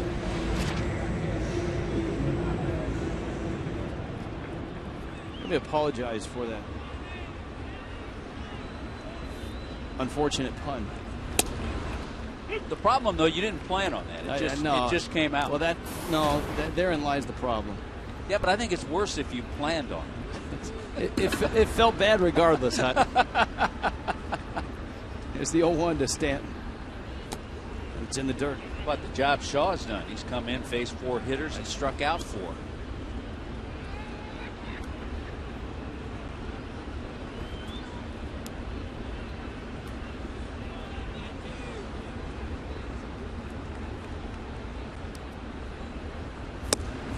Stanton takes in. Now, Stanton has been unable to join in all the fun here. He's 0 for 3 and has struck out.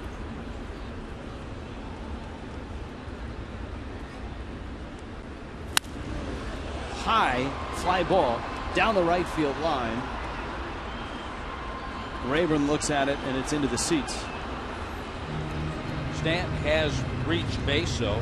He hit that ground ball that was booted by Cabrera in the first inning that really opened things up.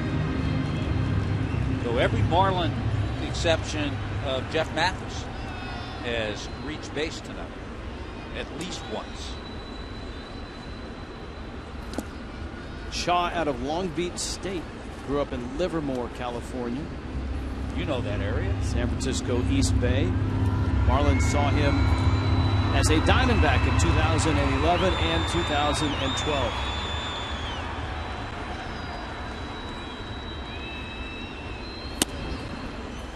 And Stanton takes his walk.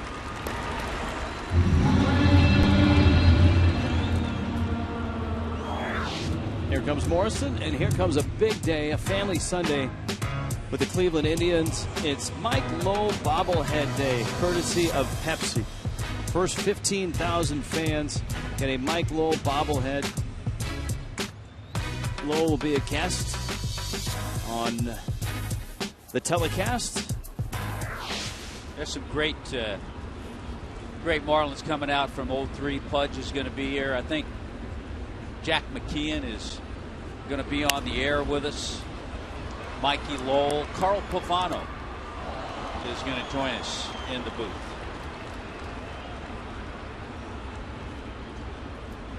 Three hits for Logan Morrison. RBI double, RBI single, line drive single.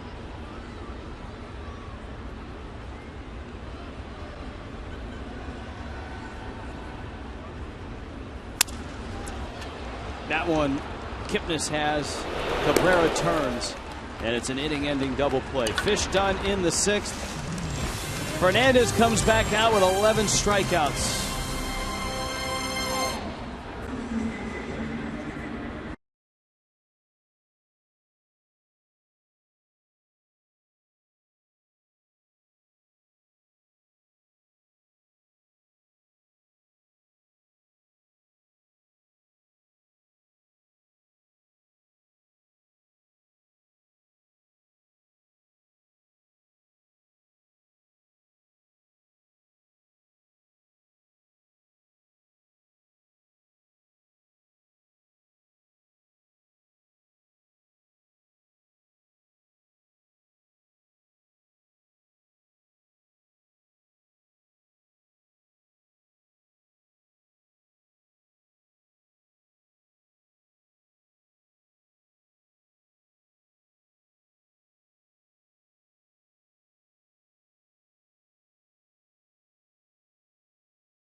And we saw a young man to my right here. This is Zeb Vance coming around the clubhouse with Jose Fernandez saying hello to everybody, and everybody went out of their way because they know him real well. Katie Dannemiller is the vice president of the Greensboro Grasshoppers.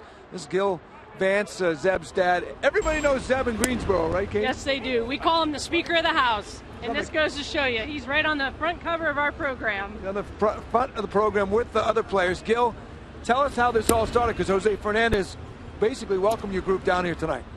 Well, Jose was in Greensboro last year for the first half, made the All-Star team and went to Jupiter, then Jacksonville, and then you know the rest of the story. But he just hit it off with Zeb, and he made Zeb feel like a whole part of his whole baseball life, and it's continued.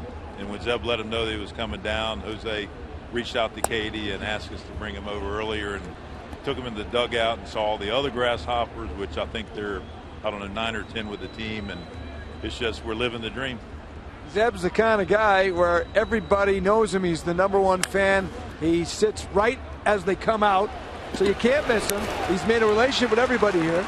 There's not a player that doesn't know Zeb that's come through Greensboro. And look at this before the game. Not only did he get to go in the clubhouse, he walked out on the mound with Jose Fernandez before tonight's start, right before the game. And Zeb, what did you tell your pal, Jose Fernandez? I told the boy play good. To play well. And that he's living up. He's got 11 strikeouts. He's doing great. This is a great fan, and nice for Jose to recognize Zeb here. And not only Jose, but all these guys. There's 9 or 10 guys, right? Everybody. There's probably 8 to 10 guys that have come through Greensboro that are here now with the Miami Marlins. And we're so proud to have had them in Greensboro, and everyone knows Zeb, and we love them all. And we root for Miami every night. That ball well hit, go off the wall by Cabrera. Rich, Tom, I'll send it back to you 1 second. Gil, what did this mean, do you think, to Zeb tonight for Jose to do this? It would be hard to really quantify it or put it into words. It's this kind of shows what baseball to us is all about. I mean, Zeb, we didn't know if he would take to it, and our summers it's all baseball. And of course we owe it a lot to Katie and the environment they produce in Greensboro minor league baseball, but we can't say enough about it.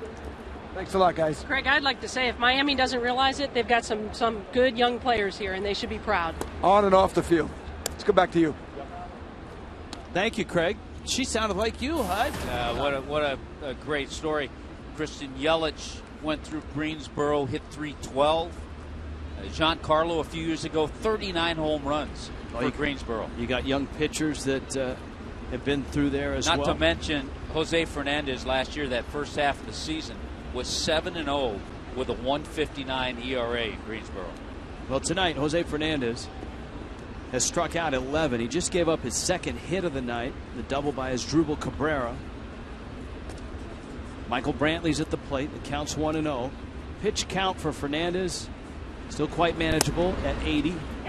I don't see a stressful inning in the scorebook. And it counts 1-1. He had retired 12 straight before the base hit. Bellevue, Washington. Of course, his father playing for the Seattle Mariners. Bellevue is right next door to Seattle. Makes his home up in Port St. Lucie in the offseason.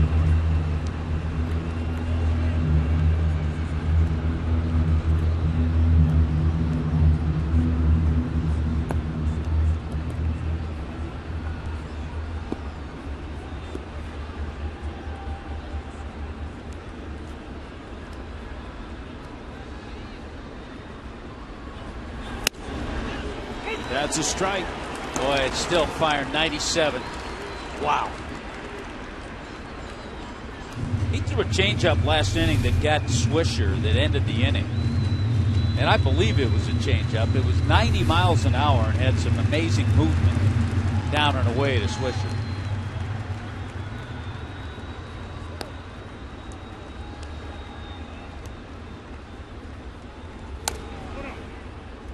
Rich, I think the Pirates made the Cardinals mad. The Cardinals won the last game of that 5-game series last night, 13-0. And right now, the Cardinals have a 12-0 lead in the 5th inning in Cincinnati. So the Cardinals' offense has come alive.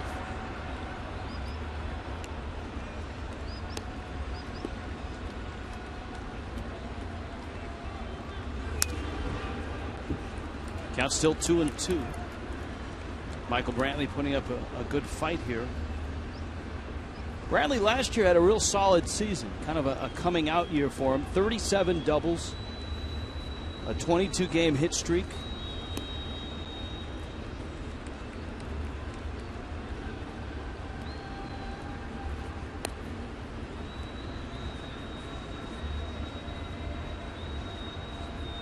Yeah, we talked about him. He's a solid player. Good line drive hitter. He'll hit the occasional home run, but good gap to gap. Tremendous outfielder.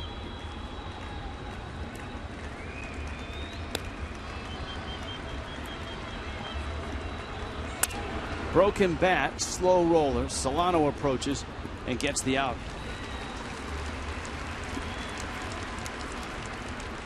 2 out. Santana comes up. Let's update the Twitter poll.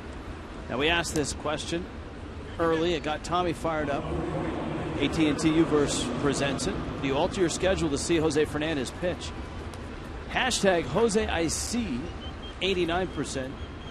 No. Hashtag Jose not so much, 11%. I think a few people heard me get fired up because a few seats have filled in. It's looking a little bit better. It can be better, though. There's that changeup that comes in at 90 miles an hour. Glenn Geffner, one of the radio voices of the Marlins, voted in the poll, and he voted for hashtag Jose I listen.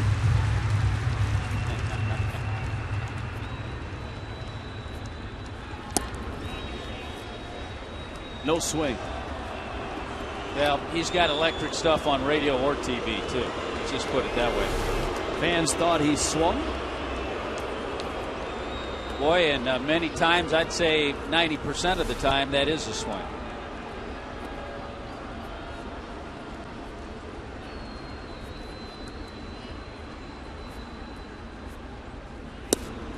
Well, he just dropped a 2-0 breaking ball in it. No way Santana was waiting for that pitch.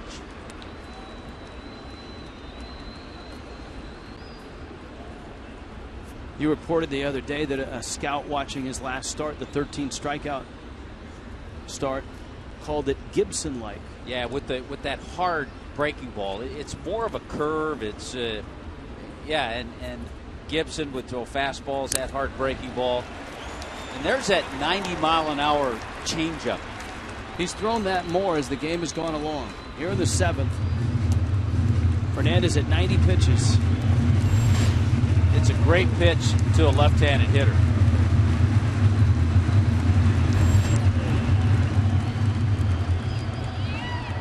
$11 strikeouts. The 2-2. There's number 12. Big hard hammer.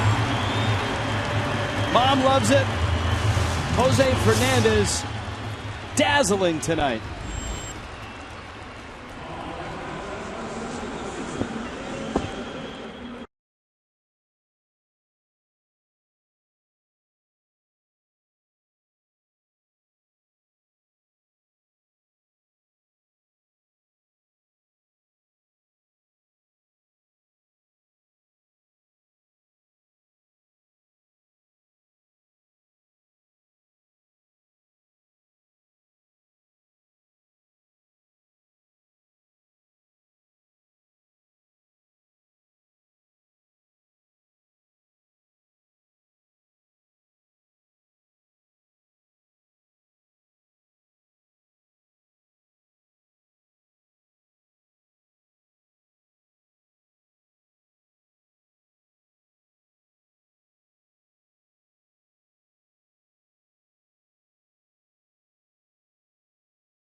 Indians, Marlins, World Series, Craig Counsell, Edgar Renteria just over the glove of Charles Nagy.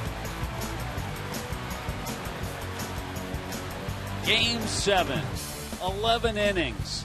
Quite a contrast to Game 3 in Cleveland, the 14-11 win. Gary Sheffield had a big night in that one. So Game 7, close game. Edgar Renteria with the walk-off.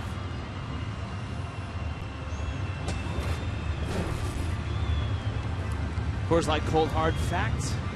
The Indians established in 1901. 2 World Series titles, 1920 and 1948. The Indians lost a couple of World Series in that span. In 95, they lost to the Atlanta Braves. It was in the John Hart years as general manager. Mike Hargrove, the manager. Mark Wiley, our good friend, was the pitching coach.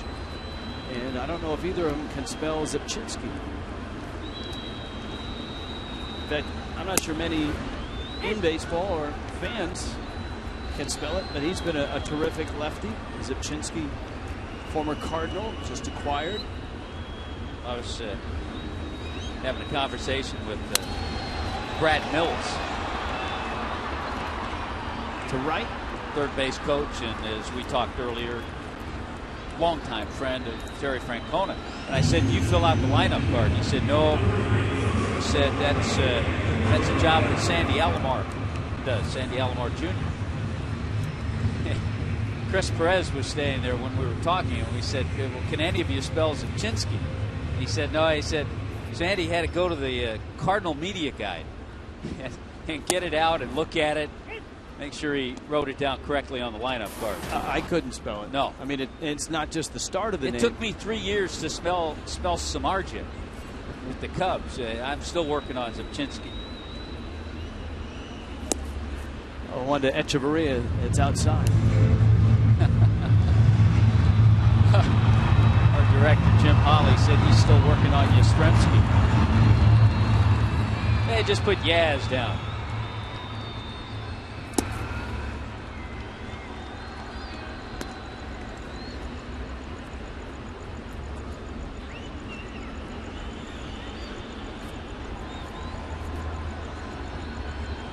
See, the middle of his name is what throws me, that PCZY.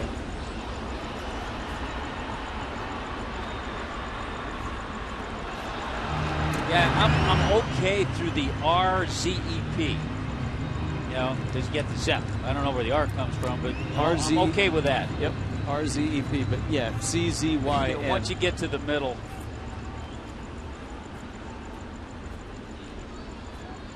Zipchinski, Echeverria, little tapper towards third. Chisenhall makes a nice play and just gets Adeiny Echeverria. I think the guys in St. Louis called him Scrabble.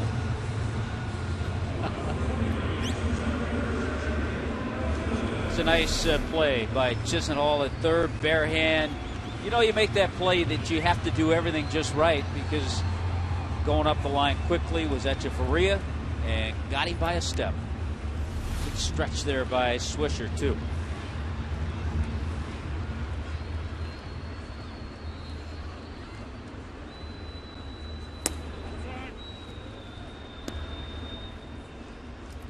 Busy night for this man, Jake Marisnick. Singled in the first, doubled and scored in the third, struck out in the fourth. Well, he'd get hot. He had a game this year at Pensacola. Jake Marisnick was 3 for 5, hit 2 home runs, had a double, had 9 RBIs.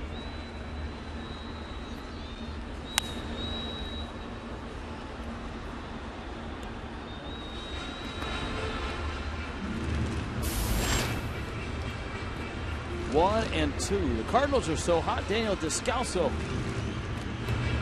has knocked one out of the ballpark.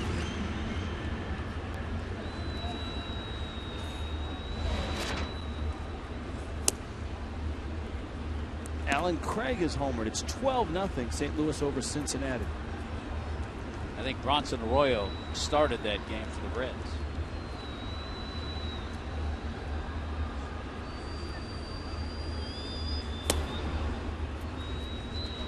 Zipchinski. A 3-2 count now to Jake Marisnick. It's bottom of the 7th. Bullpen has kind of restored order for Terry Francona. Shaw had 2 real good innings. Cabrera to first in time to get Marisnick. 5-0 Fish, a Jose Fernandez masterpiece tonight.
Let's go to Los Angeles for a Fox Sports 1 game break for another hot team. Greg?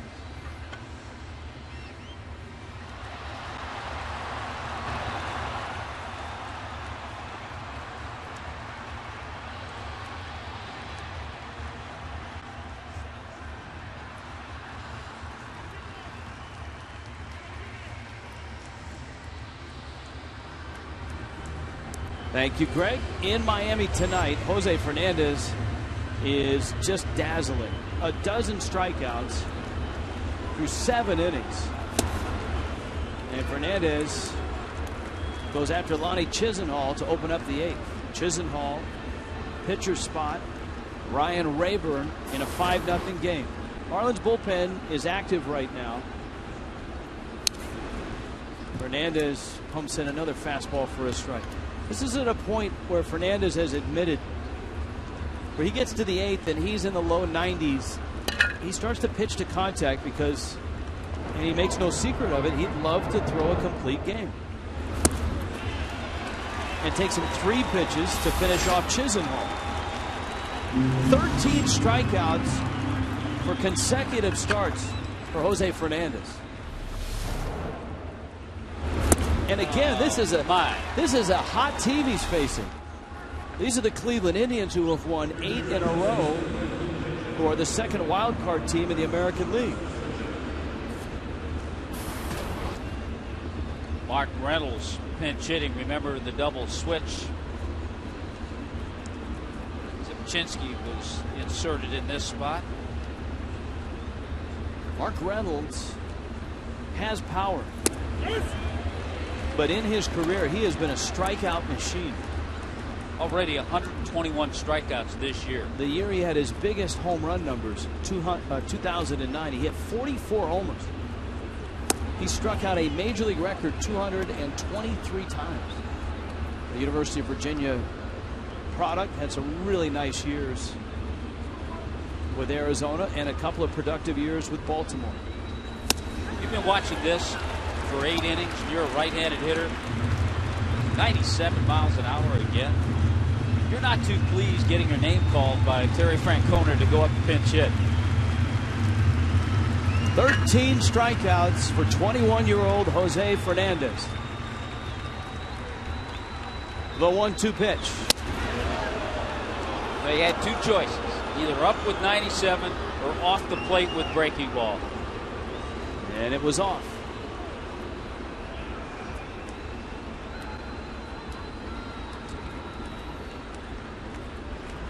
Two-two. In and out of the glove of Mathis. You can see Fernandez blowing on his hand, trying to keep it dry.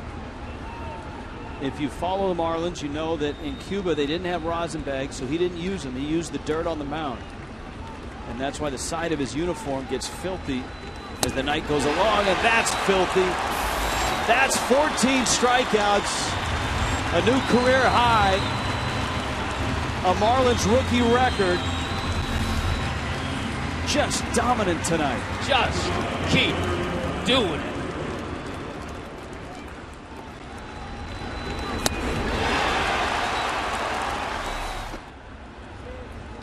Here is Ryan Rayburn, who banged 2 home runs yesterday, and he swings and misses. And it's 0-1.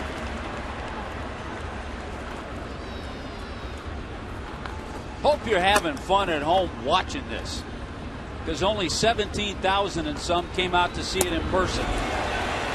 That's a strike. I'm looking ahead.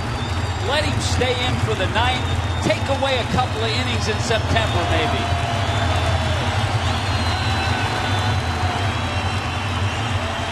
"14 strikeouts tonight for the kid." 0-2. And he buzzed him at 97.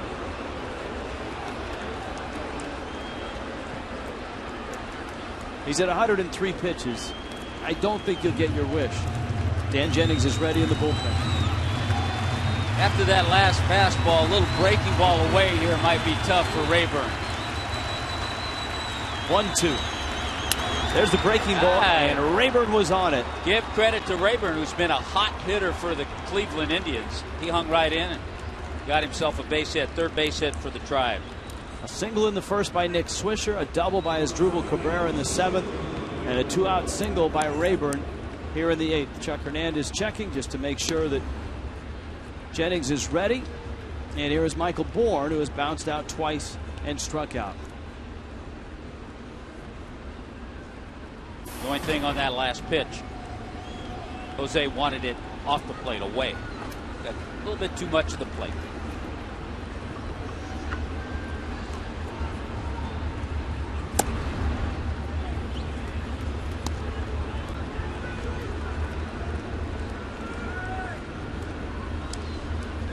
Not to mention he's lowered his earned run average tonight to 2.54.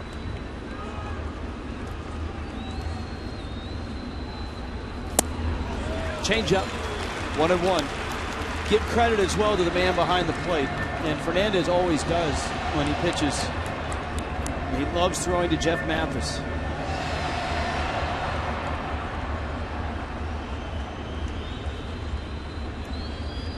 (1-1). 2.54 ERA as it is right now would put him 5th in the National League.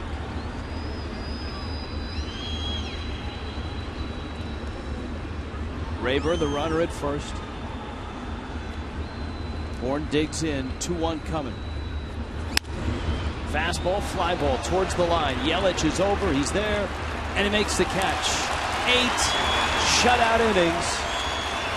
14 strikeouts and a standing ovation in Miami.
Jose Fernandez just tried to sneak his way by Mike Redmond with a helmet and a bat to get in at bat.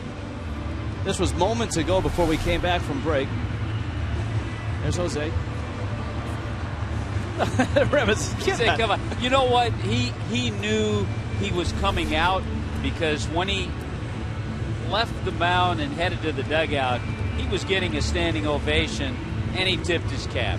He knew it was time. I think he's a little gassed right now, but what an outstanding performance tonight from Jose Fernandez. They just keep getting better and better. And while there's only 17,000 here, those that were here were I tip my cap to the ones that are here. Were on their feet and standing, sending him off. Mathis swings and misses as the Indians go deeper into their bullpen. Matt Albers takes over for Zipchinski.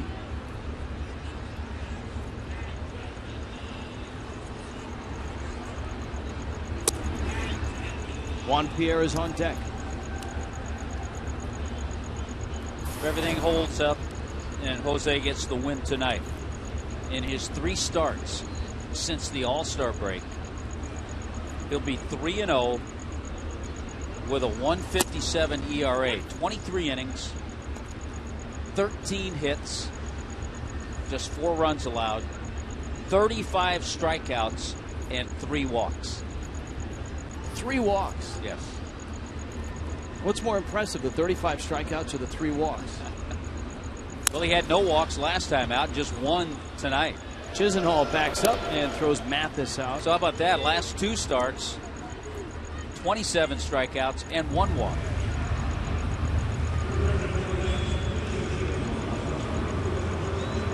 Toyota trend coming into the night was that the Indians were one of the hottest teams in baseball. Only the Royals on a longer win streak. Cleveland had won 8 coming in.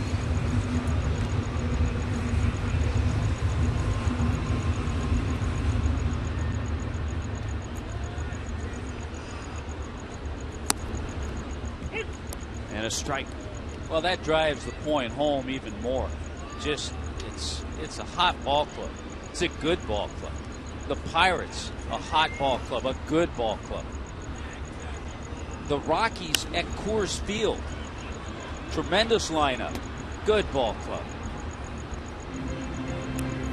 Well, we could get Terry Francona's perspective on Fernandez. That will be fascinating. A guy that certainly had a great pitching staff in Boston and was a national television analyst. You see the Tigers have beaten the White Sox.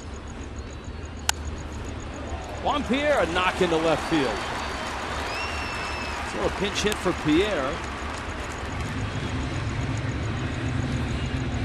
Pierre, I don't want to say he was given anything because he earned it in the first place. There was a scoring change today announced from the Marlins' loss to the Mets. Remember, Pierre, it was the first game of the series. He was the tying run. He stole second and was given a stolen base. It's a 1-run game, and Pierre bolts for third. The Mets don't make a throw, and the official scorer ruled indifference. That ruling was reviewed, and Pierre was given a stolen base. Here's Yelich into center field.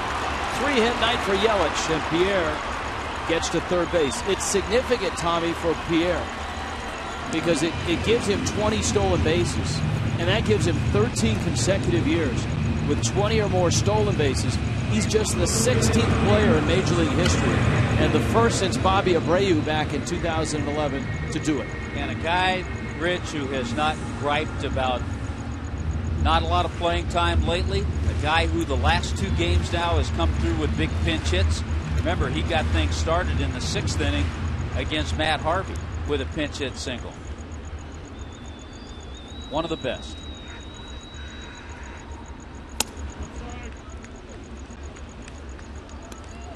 Outside to Ed Lucas.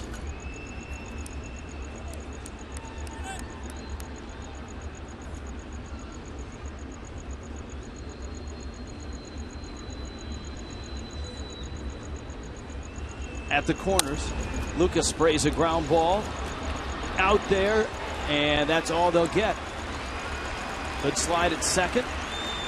Got a piece of Cabrera as he tried to come across. More good hard baseball, more good at bats from Ed Lucas. He was trying to stay back, hole on the right side. He knows even if he doesn't get it in a hole and he gets Kipnis, the second baseman, to move to his left, they're not going to turn a double play, and the Marlins will get another run.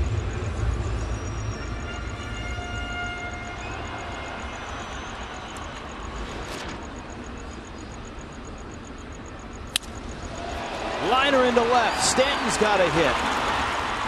Brantley picks it up. And now Stan can enjoy his night. He was watching everyone around him get hits. He's 1 for 4.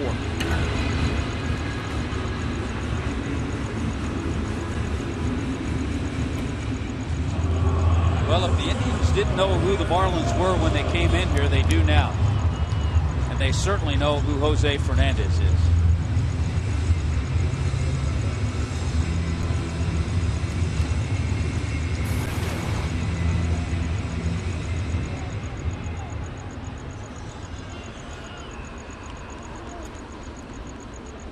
Morrison.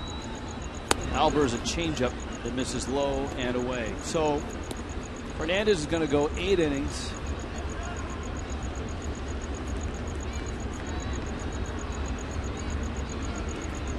And the Marlins have a 6-0 lead. Remember we talked about the 5 straight games of 6 hits or less. 12 hits over the last 2 games coming in to this one. Well, 12 hits over the last 2 games. 12 hits tonight for the Marlins. 3 hits, no runs, a walk, and 14 strikeouts. As Tommy pointed out, the ERA for Fernandez shrinks to 2.54 on a night where he throws 108 pitches.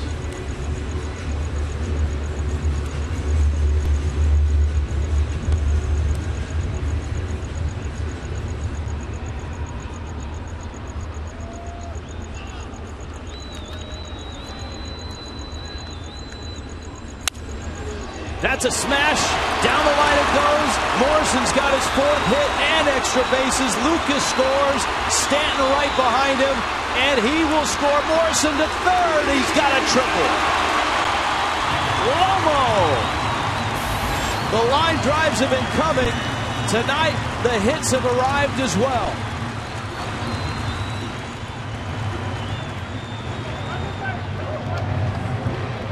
Last 4-hit game was a couple of years ago in Pittsburgh. Lomo on track. Boy, he drilled that ball past Swisher. He's hit everything tonight. Up the middle, into left field. Remember, it started with a bloop double. 2 singles, a double, and a triple for Logan Morrison tonight. Solano now. Solano up the middle. That's into center field. That's a hit. And the rout continues. 9-0 Miami. 2 RBIs for Solano on the night.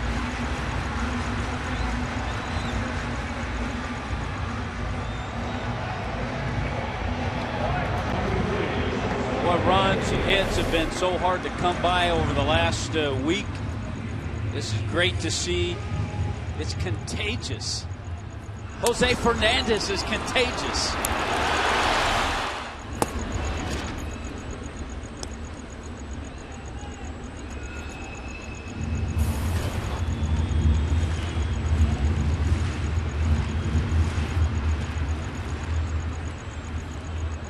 Albers to Echeverria. Echeverria down the right field line. That's a hit. Rayburn up with it. Echeverria 3-hit night.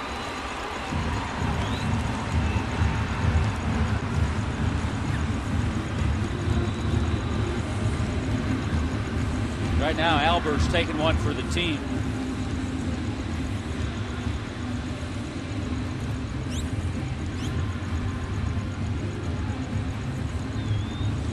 And while pitching coach Mickey Callaway arrives at the mound, we invite you to the next Coors Light Marlins watch party Tuesday at the Playwright Irish Pub in Miami Beach.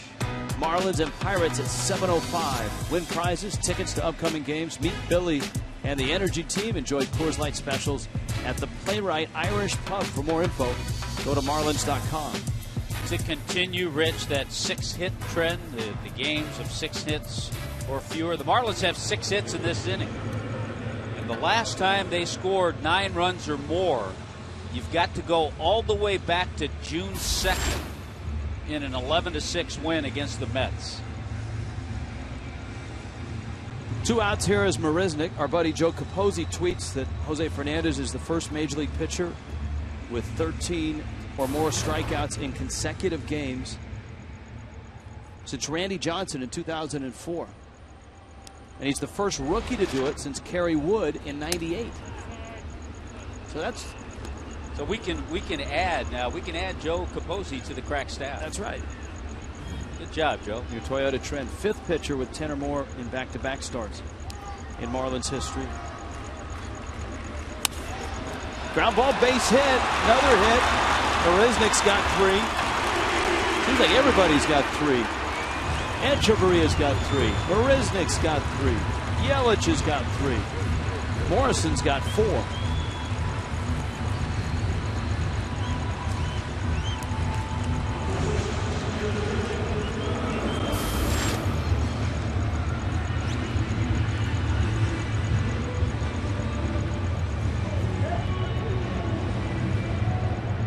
So the Marlins have batted around here in the 8th inning.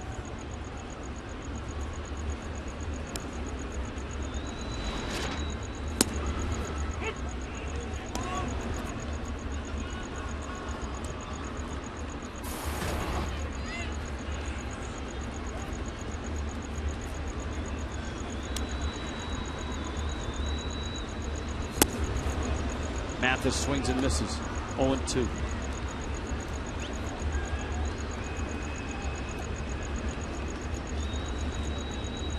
Albers, the 3rd out of the bullpen for the Indians. And the Indians' win streak coming to a screeching halt here tonight. Center field, Bourne retreats and makes the catch. Marlins put 5 more on the board, lead at 10-0 on a big night for Fernandez.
Nothing. Keep your eyes open. You're going to see Lomo in a lot of these clips. Bloop double in the first inning to get things going for him. How about Danny Echeverria with a line shot? These would be the first of many in the 2nd inning. Hey, there's that guy Logan Morrison again. Line drive in the center. Yelich comes in to score. In the 3rd inning, Jose Fernandez contributes. Sacrifice fly, bringing home Jake Marisnick. What a night for the 21-year-old, making his first start as a 21-year-old The slider was working. The fastball was working. The changeup was working. 8 shutout innings. 14 strikeouts for Jose Fernandez. Magnificent tonight.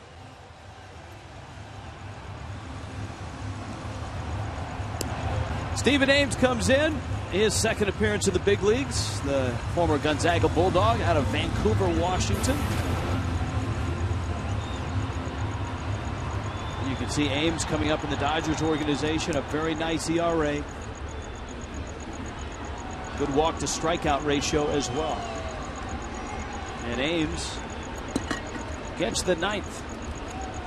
Nick Swisher, Jason Kipnis, as Rubel Cabrera are scheduled.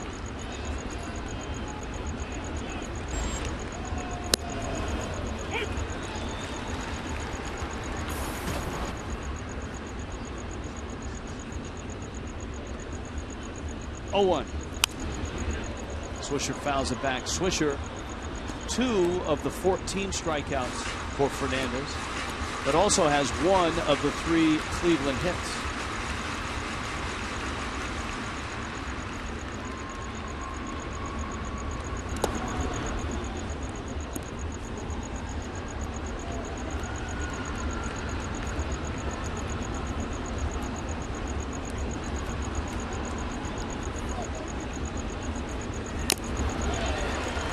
Ames gets a strikeout. I was just about to say this is a tough act to follow for Steve Ames after the job that Jose Fernandez did, but he starts things in his second major league appearance with a strikeout. Checkers presents Marlins Live. Craig Minervini, Jeff Conine tonight. Now Kipnis.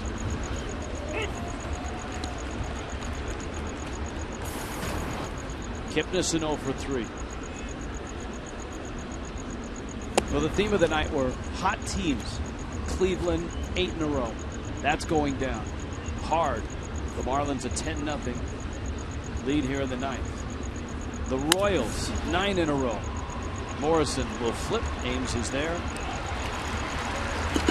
Kansas City trails the Mets 2-0, and David Wright home run, the difference in the game. That's in New York in the top of the 8th. Mets 2, Royals 0. The Tigers had won 5 in a row. It's now 6 in a row. They beat the White Sox by a score of 2-1. The Braves 7 in a row. They lead the Phils 6-4 in a homer-filled game in Philadelphia. That's in the 7th inning. Brian McCann, Chris Johnson have homered. Well, what a year. The Naples product, Chris Johnson, the Stetson University product is having. Leading the league in hitting. Phillies have hit 3 home runs. Ruff, Young, and Utley. Delman Young.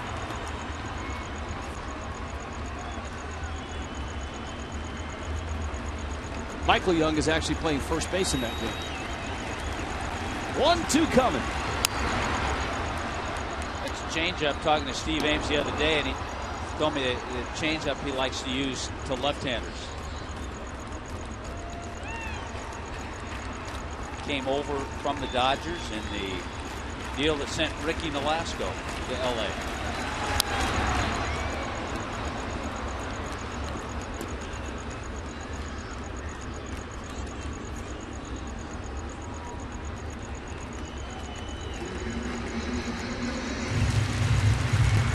Counts 1-2.